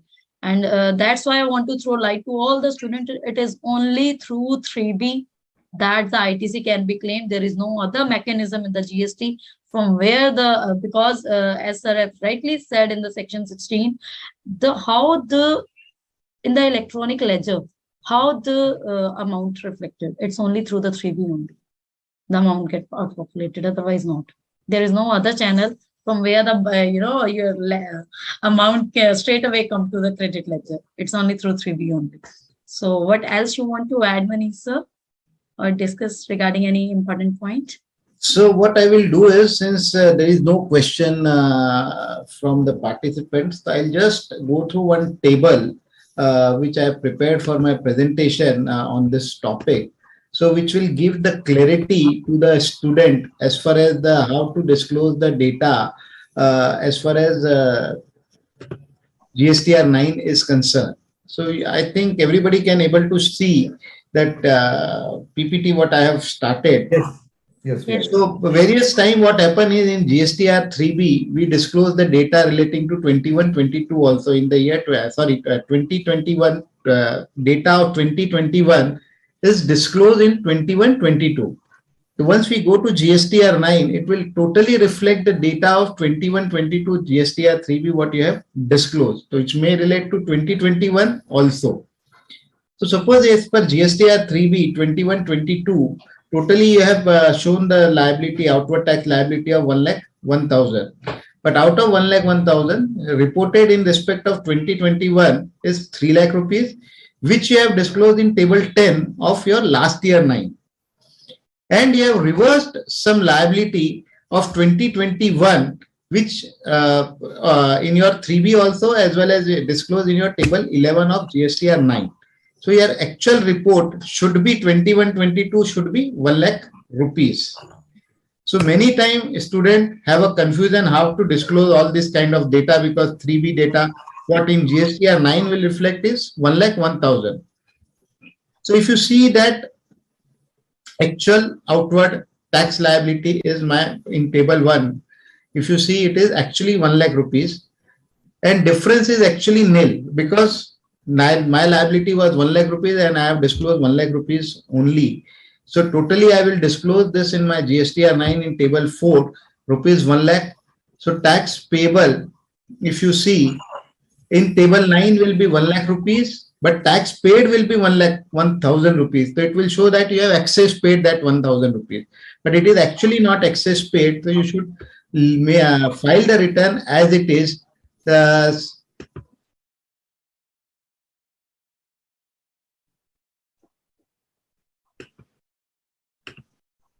So you should file the return as it is. But if you see in second possibility that your actual outward tax liability is 1,01,000 rupees, but actually you have paid tax of 1 lakh rupees, because 3,000 and 2,000, if you do the calculation, it is there. So what you can do is you have to disclose that 1,000 rupees, 1 lakh rupees in table 4, and this 1,000 rupees actually if you have disclosed in the 22-23 return till 30th November, then in report will come in table 1, table 10. And tax payable as per table 9 will be 1 lakh rupees, but tax paid as per table 9 will be 1,01,000 rupees. It will again show difference of 1,000. You should do nothing. Third possibility is your actual outward tax liability is 99,000 rupees, and difference of 1,000 you have paid excess. But this 1,000 rupees you have reduced from your tax liability in the year 22-23, then it will come in your table 11. And again, you have to do nothing, only you have to disclose that 1,000 rupees in table 11. Fourth possibility is 1,01,000 your actual liability is, which you have not disclosed in 22-23 also. In that scenario, you have actually less paid 1,000 rupees. So in table 4, you will disclose 1,01,000 rupees.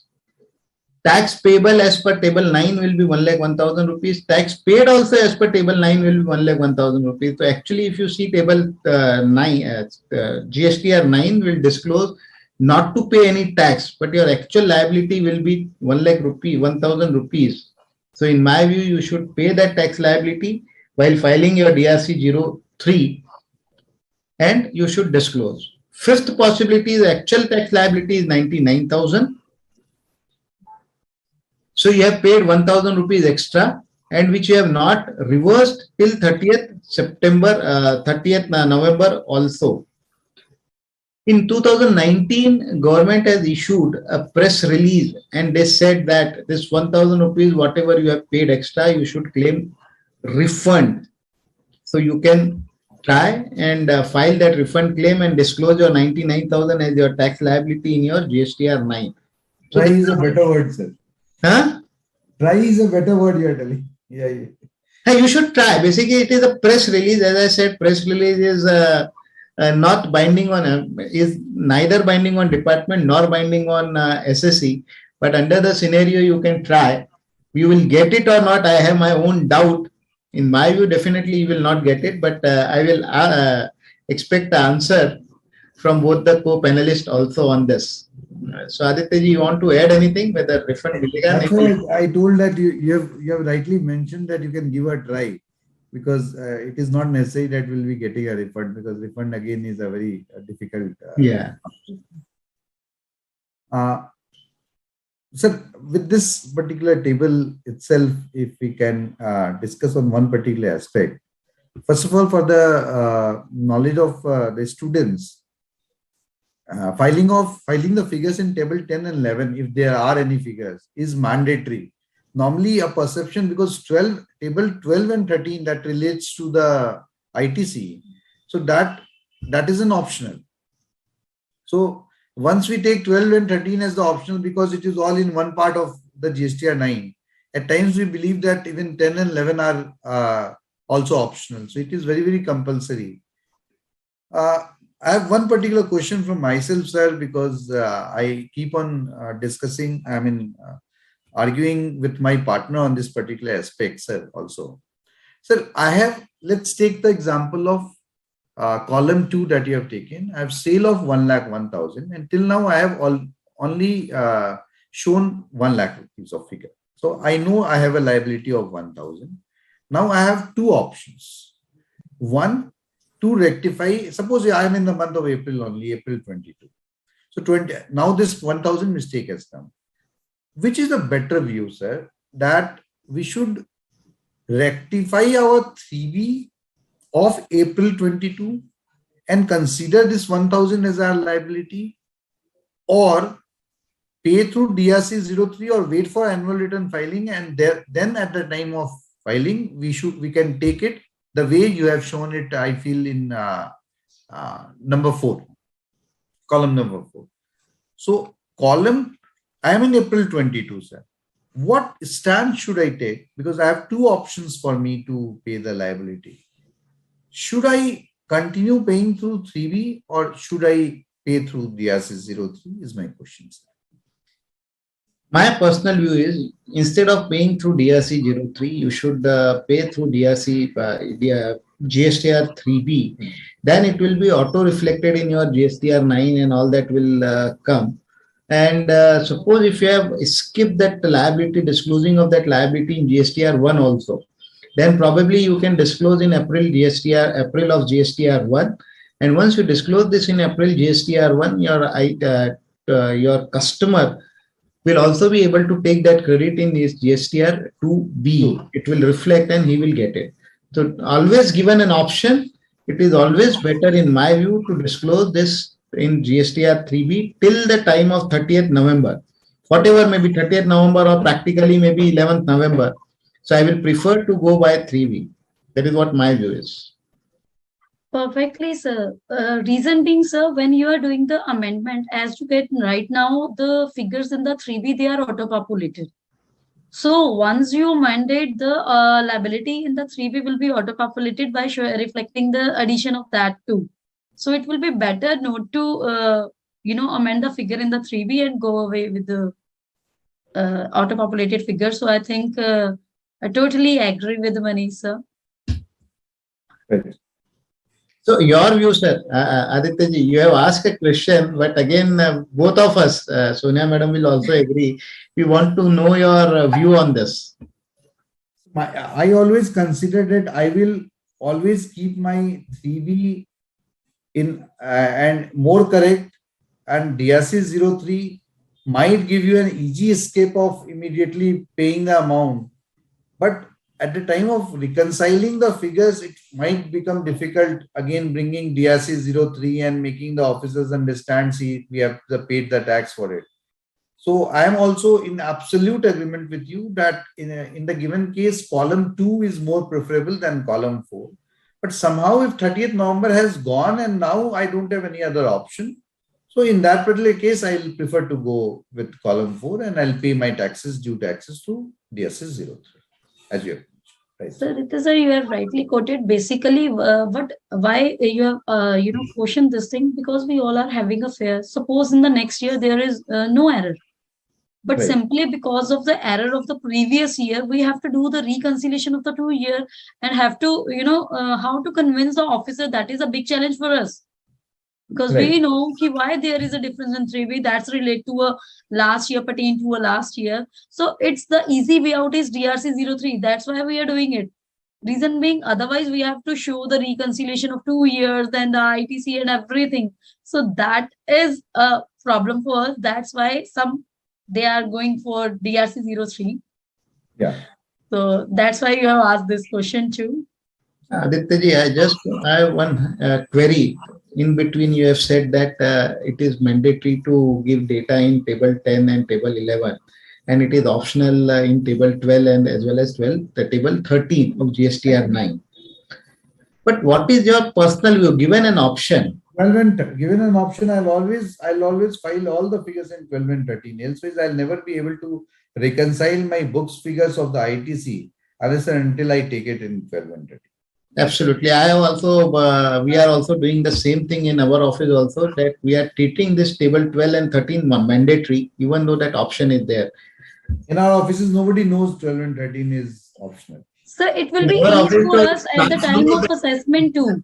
Yeah. So at the time of assessment, if we have filled the every column, now it will be easy for us to convince the officer. Otherwise, you have to do all the RICO, not of a particular year, but every year you have to present.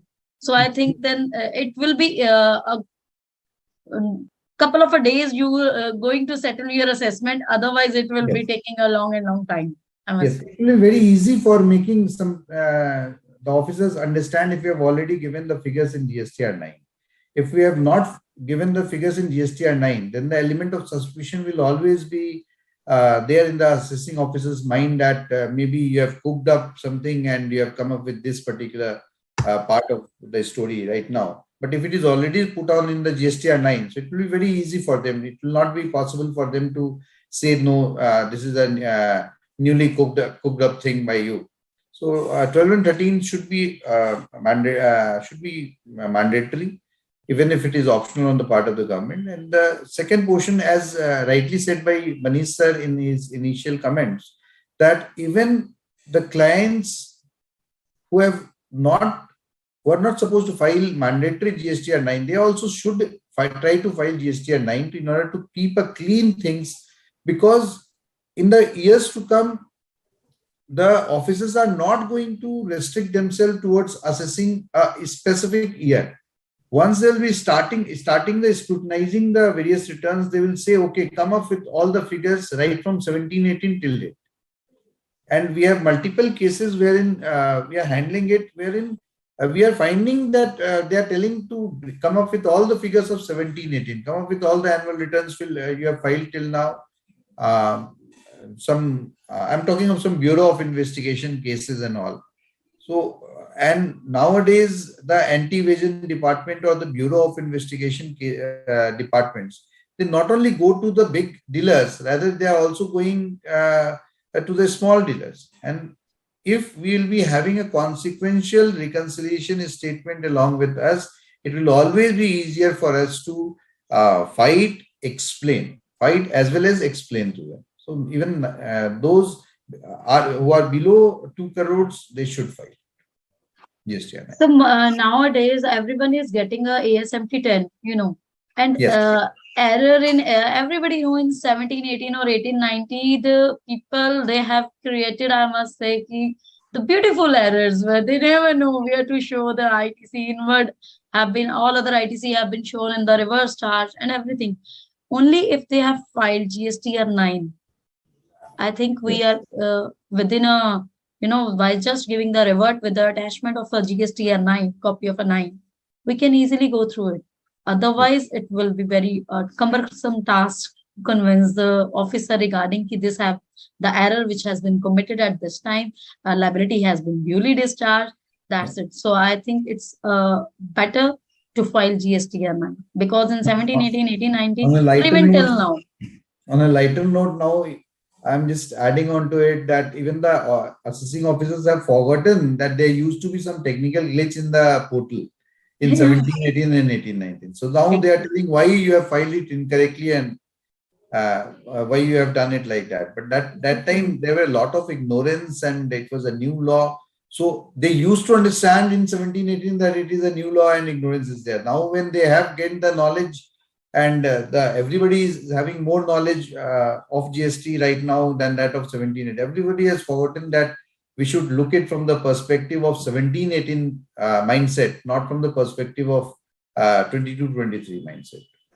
And one more thing I will add here is that once you have disclosed all these things in your GSTR 9, then definitely department cannot blame you or they cannot levy a penalty or saying that you have a mens rea. You have something in mind to hide something. That's why you have not disclosed. So better whatever, because in service tax era also, whatever mistake SSC used to do, we used to follow that we should write a letter to the department once it comes to our knowledge that this is the mistake happened. Then the limited period, extended period of 5 years will also not apply during that period that we used to follow. So I will prefer that whatever the best or whatever the extent you can give the information in GSTR 9, it is always better. So moreover, one question from the student is also there, previously my turnover is below 1.5, then it exceeds whether to give HSN or not in detail. So there is a practical situations when we don't know when the business goes or jumps turnover. If in the last year, let's suppose it's only 1 CR, but in the next year we know we have to show the trade. So if when we are having a turnover of only 1 CR and we have given the figure, the ITC which has been taken in the next year, so it will be easy to convince with that because we can show in the last GSTR 9 But if we haven't filed that, then we have to done the RICO and show all the reconciliation of previous year too. So 2 years 9 working have to be done at that time. So it will be always a better to make GSTR 9. Absolutely. So before concluding, I must say as it's only a 6 taking right now. So we sometime under a pressure in a hurry, you have to file 9(c), maybe from the pressure from the client or whatever be. But the 9 points which we should not overlook or the documents we must take, that is the audited financial statement along with the trial balance. Without that, never ever do the 9. Second is the outward supply sales RICO between books and 3B. And sir, on the portal, they have, reflected under the taxability, under return, taxability comparison is there, 1 and 3B. We must also, and that should be taken into cumulatively, not a single year comparison in GSTs. I think, as we said, we have to make a comparison, a single figure is not at all a useful one. Same is the case in the GST. Once you are making a 9 for 21-22, it's not only the 21-22 data that you need the data for 2021 too, and for the 22-23 till 30th November, HSN summary of sales as it become mandatory right now, rate-wise breakup of sales need to be taken at any cost, then ITC RICO between 3B and books, And ITC breakup of, as all earlier asked by student 2, input, service and capital goods. Because at the time of NISA said ki 3B, they don't give that up because it's not the requirement of the 3B. So before giving that, you have to ask your client to provide this data too. GSTR 2A RICO is must. Table 8, which get auto-populated only after 30th November. We have to look into that. We must know which invoices had not been reflected over there. RCM breakup, because it's compulsory, mandatory now to give a RCM breakup of registered as well as unregistered. As in the case of credit and debit note, there have been a change in table 4 IJ column. Now it's mandatory. Otherwise, earlier for 2021, you can show netting, but right now not. And RCM rate-wise breakup too. These are the 9 points which we never escape and can't go through, I think. So what else? One point I would like to add, which Manish sir has already considered in a summarized portion, is that we should always look upon the fixed assets ledgers or the schedules of fixed assets, whether any sale has been made out there or not, because simply by looking at PL, it will not suffice the requirement of filing of GSTR 9. Exactly, sir. So even while VAT assessment, the person used to take the P&L as well as the fixed asset schedule, because in VAT regime too, the sale of fixed asset is considered into this. So these two, they always ask for the document. So yeah, this is the case with the GST return. Sure.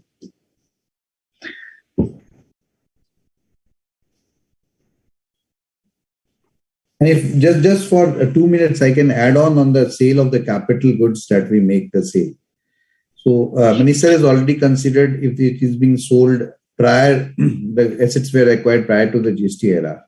Within the GST era, if we take the capital goods purchase and sell it, so at the time of sale, we need to look that the output tax which we are supposed to pay is the normal tax on those goods, or we need to reverse the ITC. It's not a reversal of ITC, rather the reversal of ITC is paid through output tax.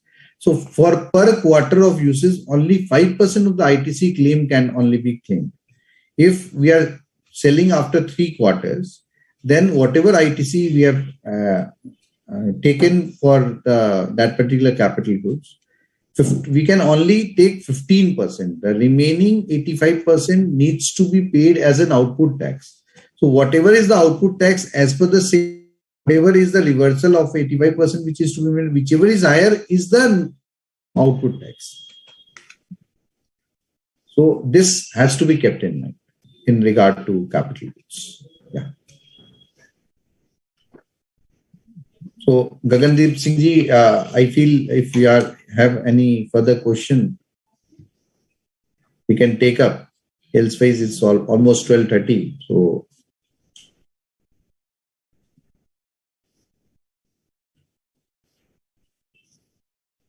Gagandeep ji, are we audible? Okay, sir. We will check and what that will be few minutes.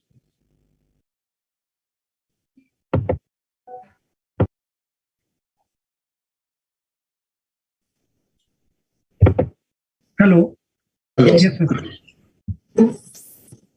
Yes, sir. We will check the question and we will revert back to you. Okay.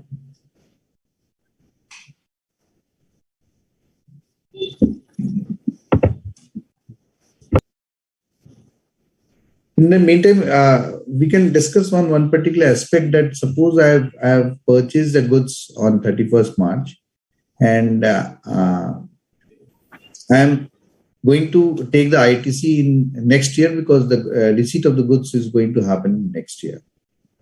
So how this particular, and in my 2B, it is coming in March only. So how this should be reflected in GSTR 9? So in my, if you go to section 16.2, Right. various conditions are there. One of such condition is that you should take a credit once you receive the goods or services. Right. So even though if you have 2B, it's reflecting in 31st March, but since you have not received that maybe capital goods or maybe import till 31st March, your eligibility to get credit is in the month of April itself. So it will not come anywhere in GSTR 9. Yeah. So it will not form part of your GSTR 9 of 21-22.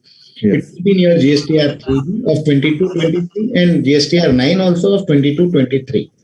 And as far as the income tax is also concerned, that capital goods you will capitalize only and only once you have received that goods or once you have started put to use. Put to use also in April. So in balance sheet of April only it will be reflected. That is what the view I am holding. Exactly, sir. If we take an example for the ease of the students, let's suppose there is no other ITC, only one invoice is there having a ITC of 10,000. I make the purchase on 31st March. It will be auto-populated in 2A on 31st March. But in 3B, as sir said, 16.2, we will not take the ITC in the March return. So for the 3B column, there will be no figure. So excess of 10,000 will be there. In the 21-22, we will not do anything. For 22-23 return, what will be the impact? In the 3B, in the next month, April, we have taken the input. But in the 2A, there will not be any data. So we can easily tell that RICO have to be made by us to be shown to the officer at the time of assessment. That's it. This is the practical thing where we are facing the problem too when we are saying ki the figure should match when whatever is reflecting in the 2B need to be claimed. And this is one of the reasons. Everything that is reflecting in the 2B is not your eligible credit technically that need to be taken. There are another example too, but the best one and the appropriate is the goods and transit one. So it doesn't mean that whatever ITC is reflected in the 2B, you are eligible to take credit in the same month. It pertains to the next month or to the next year too. One question has come in the chat box. I'm just trying to read it. So you are reading, Aditya, that question? Okay, I'm just of students. With the GSTR 2B in place, it so happens in practice that the client books of accounts would not have accounted purchase details as per 2B due to various challenges like invoice not received. Sometimes client is always comfortable with claiming inputs as per books of accounts also appearing in GSTR 2B. Therefore, these unavailed ITC let out, which can be let out, I do not know why let out has been written. Therefore, these unavailed ITC which can be availed in the subsequent month, when the same is availed in the subsequent month, it will be observed that input will not match with GSTR 2B. Will this cause a problem? But with new line items in GSTR 3B from August 22, other details, ITC reclaimed which was reversed earlier and in earlier tax period which many clients do not disclose. How to make disclosure related to 21-22 ITC in GSTR 9, that is ITC availed within the specified time limit. I mean, he has asked, I feel, multiple questions out here, or maybe. So I'm just reframing out of whatever I've been able to understand from his question. Is that one, he's talking of my books of accounts as an input of 100, and 2B it is showing nil, and I have taken as 100 of input. I feel I cannot take. I personally feel I cannot take. Let's reverse it. 2B is 100 and 100 I have not taken, and I am taking it in subsequent month. So if I am taking it in subsequent month, how it will reflect? This is, I feel, what he's trying to understand. 2B of month 1 and month 2, I am claiming the credit. So I don't feel that there is any problem on this particular part. The only thing at the time of filing of 3B, this particular figure will come as a reflection in the red figure. And he's talking of IT taking these figures in a new column of GSTR 3B. Other details ITC reclaim which was reversed under table B, 4B2. We have never reversed this particular, we have never reversed this particular ITC. We have not claimed because I have not received the goods as per section 16. So I believe that ITC reclaimed has nothing to do with this particular portion. And the other part, maybe the question, actually the language of the question is absolutely not clear, but whatever I have been able to understand, I've just told my view. Over to Manish sir. No, I agree with you because it is not reclaimed or it is not reversed. The only issue may arise that suppose take an example, you have purchased any capital goods, maybe of an ITC, maybe of rupees 50 lakhs or maybe 1 crore or whatever higher amount, which March month you have not claimed, but you have claimed in the month of April. So once you claim this higher figure of input tax credit, which is not reflecting in 2B, you may receive a letter from inquiry letter or something from the department, which definitely you can explain to them. That may be the only challenge. Otherwise, there is no issue because if you have not received that good, you can't claim that credit. That is what the view I am holding. Sonia, ma'am, you want to add anything? Perfectly, sir, because you have given the example of March and April, and there is a normal tendency because the notices they are doing comparison, even if cumulative, that is the year wise. So there is a common phenomena that you will be getting a notice, but notice is nothing to be worried about the notice. If you are right, you know about the rule and the law. We can claim the ITC only when we received it. And for the machinery and whenever we are making it from the outstation one and from 25th, to be very frank, we start taking the, especially while making a recall, filing the 3B, we take a trigger of what are the purchases we have taken after 20th, whether they have actually received. So we have to right now check with the gate entry register too. Only if it has been entered till 31st, only then we can claim at the month end. Otherwise, it is to be taken in the next month. Reconciliation, obviously, there will be a difference between 2B and ITC claim. You will get a notice, you will give a revert, and that's over. Nothing else. Another opportunity for you all, C professionals, more notices, more revert, more reply. So I think for every challenge, there is a hidden opportunity behind it. We have received two questions actually in the chat box. One is from Anant Raman. Credit note for the financial 21-22 missed out cannot be reported now. But now, how it can be disclosed in 9.9c? So 9.9c, in my view, to 9 to you can't disclose because 30th November, like if you have not taken that credit note, there is no possibility of taking that benefit. In 9c, then this credit note will become your financial credit note, not your GST credit note. And there is a separate column in table 5, which is asking for financial credit note. There you can disclose. Aditya, other way around, if it is a credit note of the inward goods, so for that ITC reversal has to be made in GST. You have considered it from the output perspective. I'm considering from the input perspective. Okay. So, sir, Manish sir, at the initial started, it's Lena Bank, not a Dena Bank. So for ITC, they said, okay, fine, reverse it. We consider it. But for the outward one, they are not going to take into consideration. Yeah. Another question is table 5. It is asked to include no supply in non-GST supply. What is no GST and does it include Schedule 3 transaction? My view is that Schedule 3 item is not a non-GST supply. Non-GST supply will be that 5 item, that is petroleum, alcohol, that diesel and all that.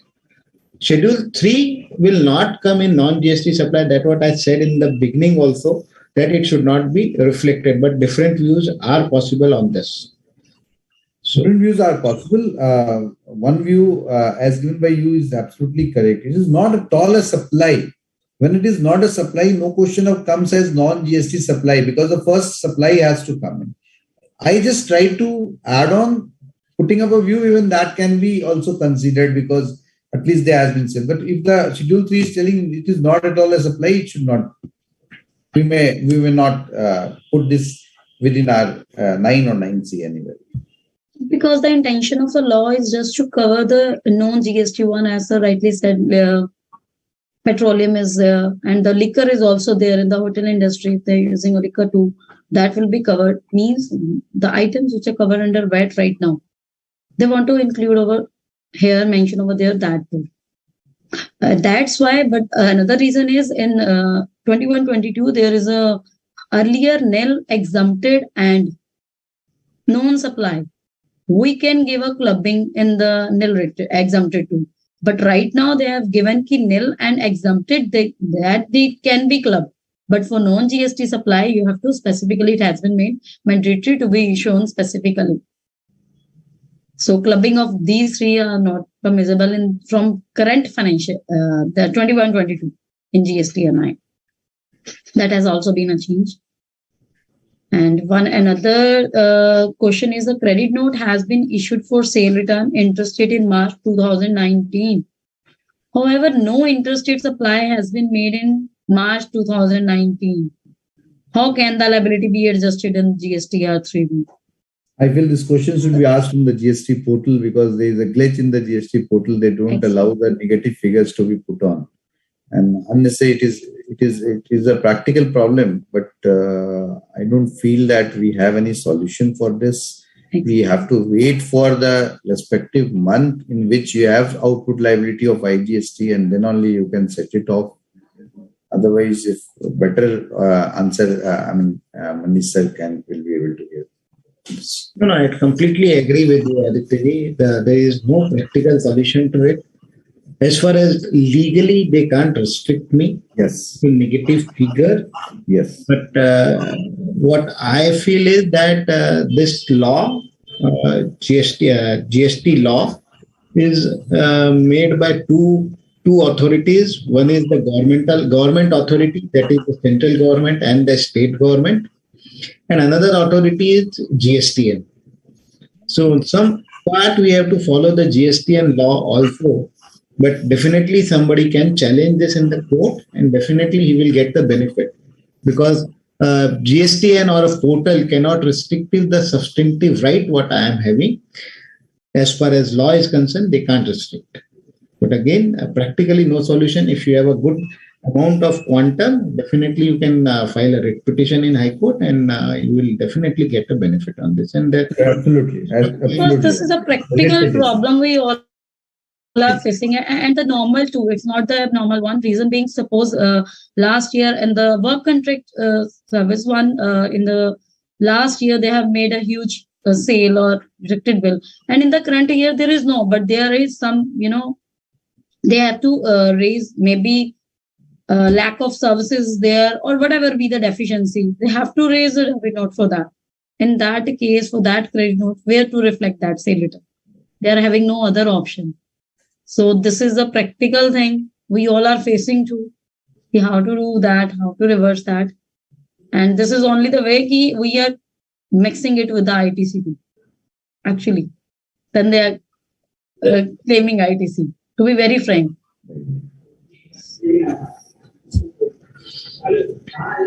So any Gagan sir, I think Gagan sir joined and Yes, ma'am. Ma'am, one more question I have posted on the chat box. okay.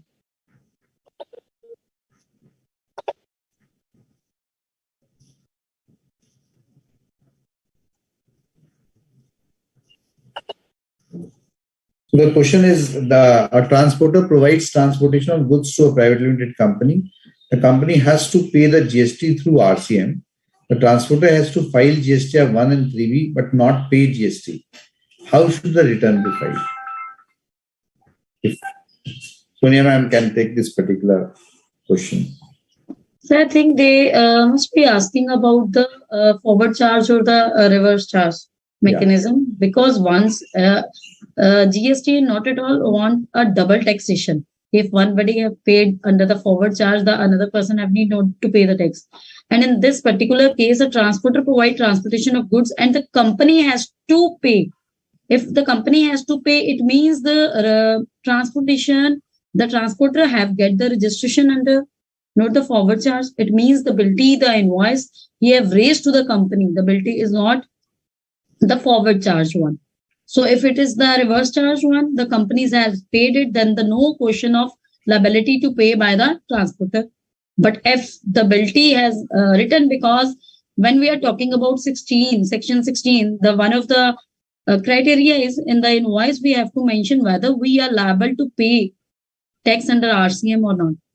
If we are issuing an invoice and saying that we are not liable to pay tax under RCM, it means we are covered under forward charge. If the transporter is giving or charging a forward charge, in that case, company has not to pay GST. And if the company pay GST, then the transporter need not to pay it.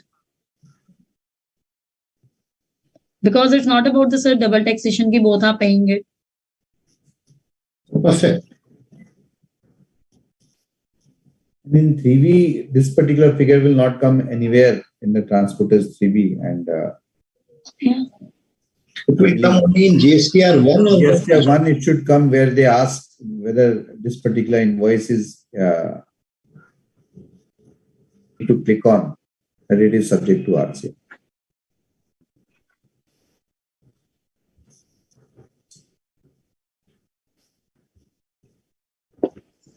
Are there any questions on the system? So the very interesting one, the system It always generated has a- GSTR 9 is available. Can I file it without making any changes? That depend upon the data. Whether it require any change or not, it's not on our discretion. Shall we file as it is or not? If that need, because system generated doesn't mean it is correct.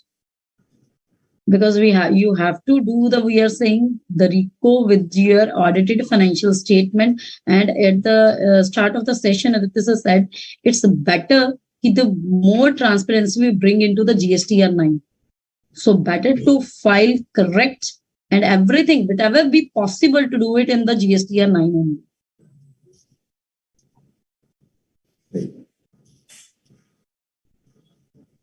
So one advances, for the advances, one more point we want to add, the advances which received during the current year and for which invoice has been issued in the current year, that are not at all advances for GSTR 9. Advances means for which tax invoice has not been issued in that particular year. So now they are asking if there is a discrepancy in advances, can it be corrected in GSTR 9? If the purchaser has made purchase return in financial year 17-18 and the seller has uploaded the credit note in financial year 18-19, then what is the treatment in GSTR 9? Even if it filed in 18-19, I think we are taking a value from 2A. And 2A, it is a fluctuating one and not a static one as compared to the 2B. So even though it's filed in 18-19 and in 18-19 the time period is 30th September and we are deeming it, they make the correction before 30th September, then it will be due, that amount of ITC will be duly reflected in your 2A. So no question in that. And if after 30th September, then definitely you can't take that ITC.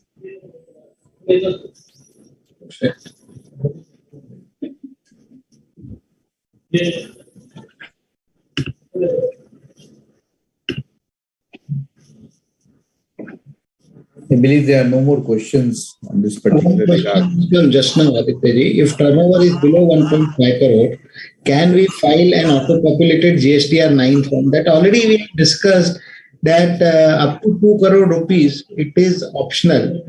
And already Aditya has said that whenever you are filing your GSTR 9, you have to give the correct figure. Already Sonia madam was also just now covered that you have to give the correct figure. So if your auto-populated figure are correct, then nothing to be done.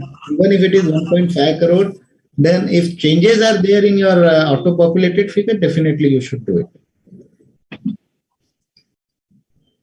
So the next question, can transactions which were not reported earlier be declared now in the GSTR 9? Can liability that arises on such transaction be paid now, or can the ITC be claimed? So I think the purpose of GSTR 9 is only this.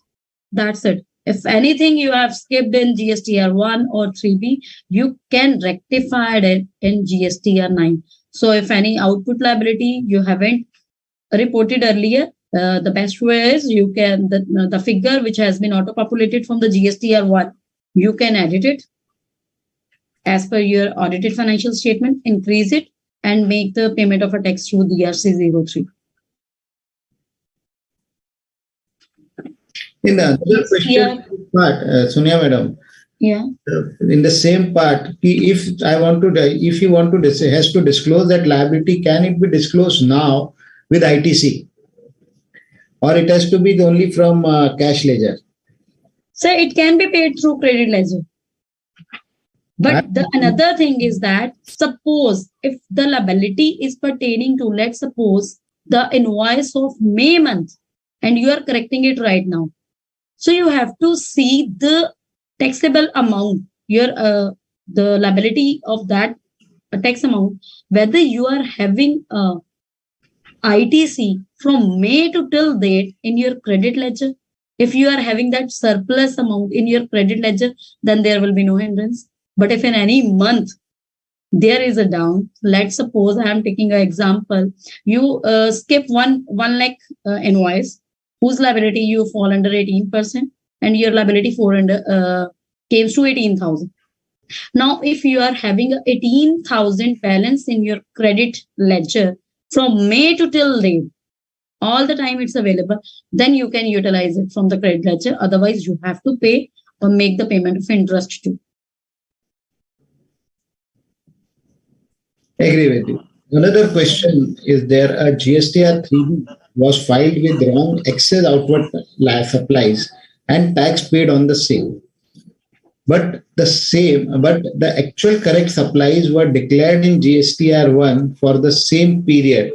Then in that case, is there any way to get a refund of excess amount paid? Exactly. They can get the refund. Yeah. Instead of refund, also if you can amend your 3B in the next month and you pay the less liability. That is. In the refund column, there is specifically had excess taxes paid. Specifically under that, you can file a refund and show a copy of GSTR 9, show attachment. You will easily get the refund of that.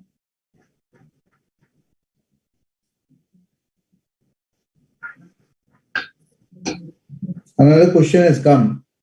A sales figure that was originally reported as B2C sales in GSTR 1 was later corrected to B2B sales. How should the reporting be done? I feel we should rectify in GSTR 9 the B2B and the B2C portion. And accordingly, we can get it corrected, because that portion of field, irrespective of auto-populated, but those are rectifiable fields. So if there are in B2B additions to be made and B2C deductions to be made, we have the option and we should do it in GSTR 9.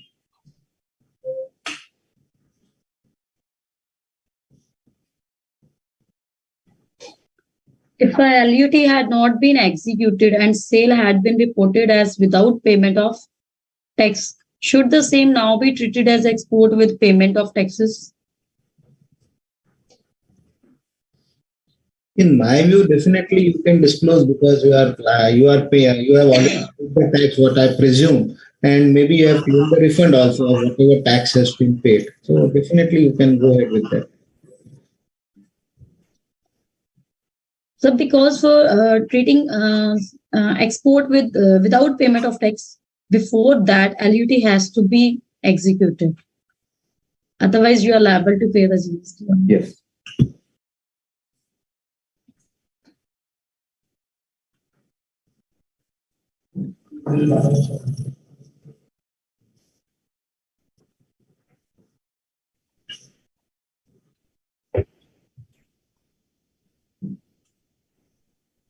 Any other question, Gagan, sir? Now all the questions are over. Thank you very much, sir. Thank you, ma'am. And now it's the time for vote of thanks. Good afternoon, everyone, to the one and all present online. Honorable Chairman, Student Skill Enrichment Board, Board of Studies Operations, CA Sushil Kumar Goyal ji, respected Vice Chairman SSCB, Shri Sridhar Mopala ji, today's session panelists, CA Rajinder Kumar ji, Chairman GST and Indirect Tax Committee ICI, CA Umesh Sharma ji, Vice Chairman GST and Indirect Tax Committee ICI, and all the participants. It is such an honor for me to get the opportunity to thank you all dignitaries. On behalf of the SSCB, Board of Studies Operations, I extend a warm welcome to the students present online in webinar. I would like to express my gratitude to today's session panelists, CA Sonia Rodaji for her presence and contributions to make this webinar a great success and for giving an excellent coverage to queries related to the Form 9 and 9C and encouraging us with her words and enhancing the knowledge in lucid way presented to the students. I would also like to express my gratitude to our today's session panelists here, Manish Gadiaji, for their presence and giving and commendable coverage on the queries related to the Form 9 and 9C and encouraging us with his words and enhancing the knowledge in clear-cut way presented to the students. I would like to express my gratitude to our today's session panelists, C.A. Aditya Kumar Maheshwari ji, for their presence and sharing and commendable views on the queries related to the Form 9 and 9C and sharing us with real-time examples and enriching the knowledge in understandable way presented to the students. In today's session, discussions among all the panelists are really awesome and way of presenting questions answered in very interesting and knowledgeable way is praiseworthy. I must thank the organizing team, Shri Alok Jaji and Nandita ma'am, volunteer for working hard for every weekend to make this series of webinars successful day by day. I congratulate all the participants for their active participation. Thank you everyone once again for making it a great success. Thank you.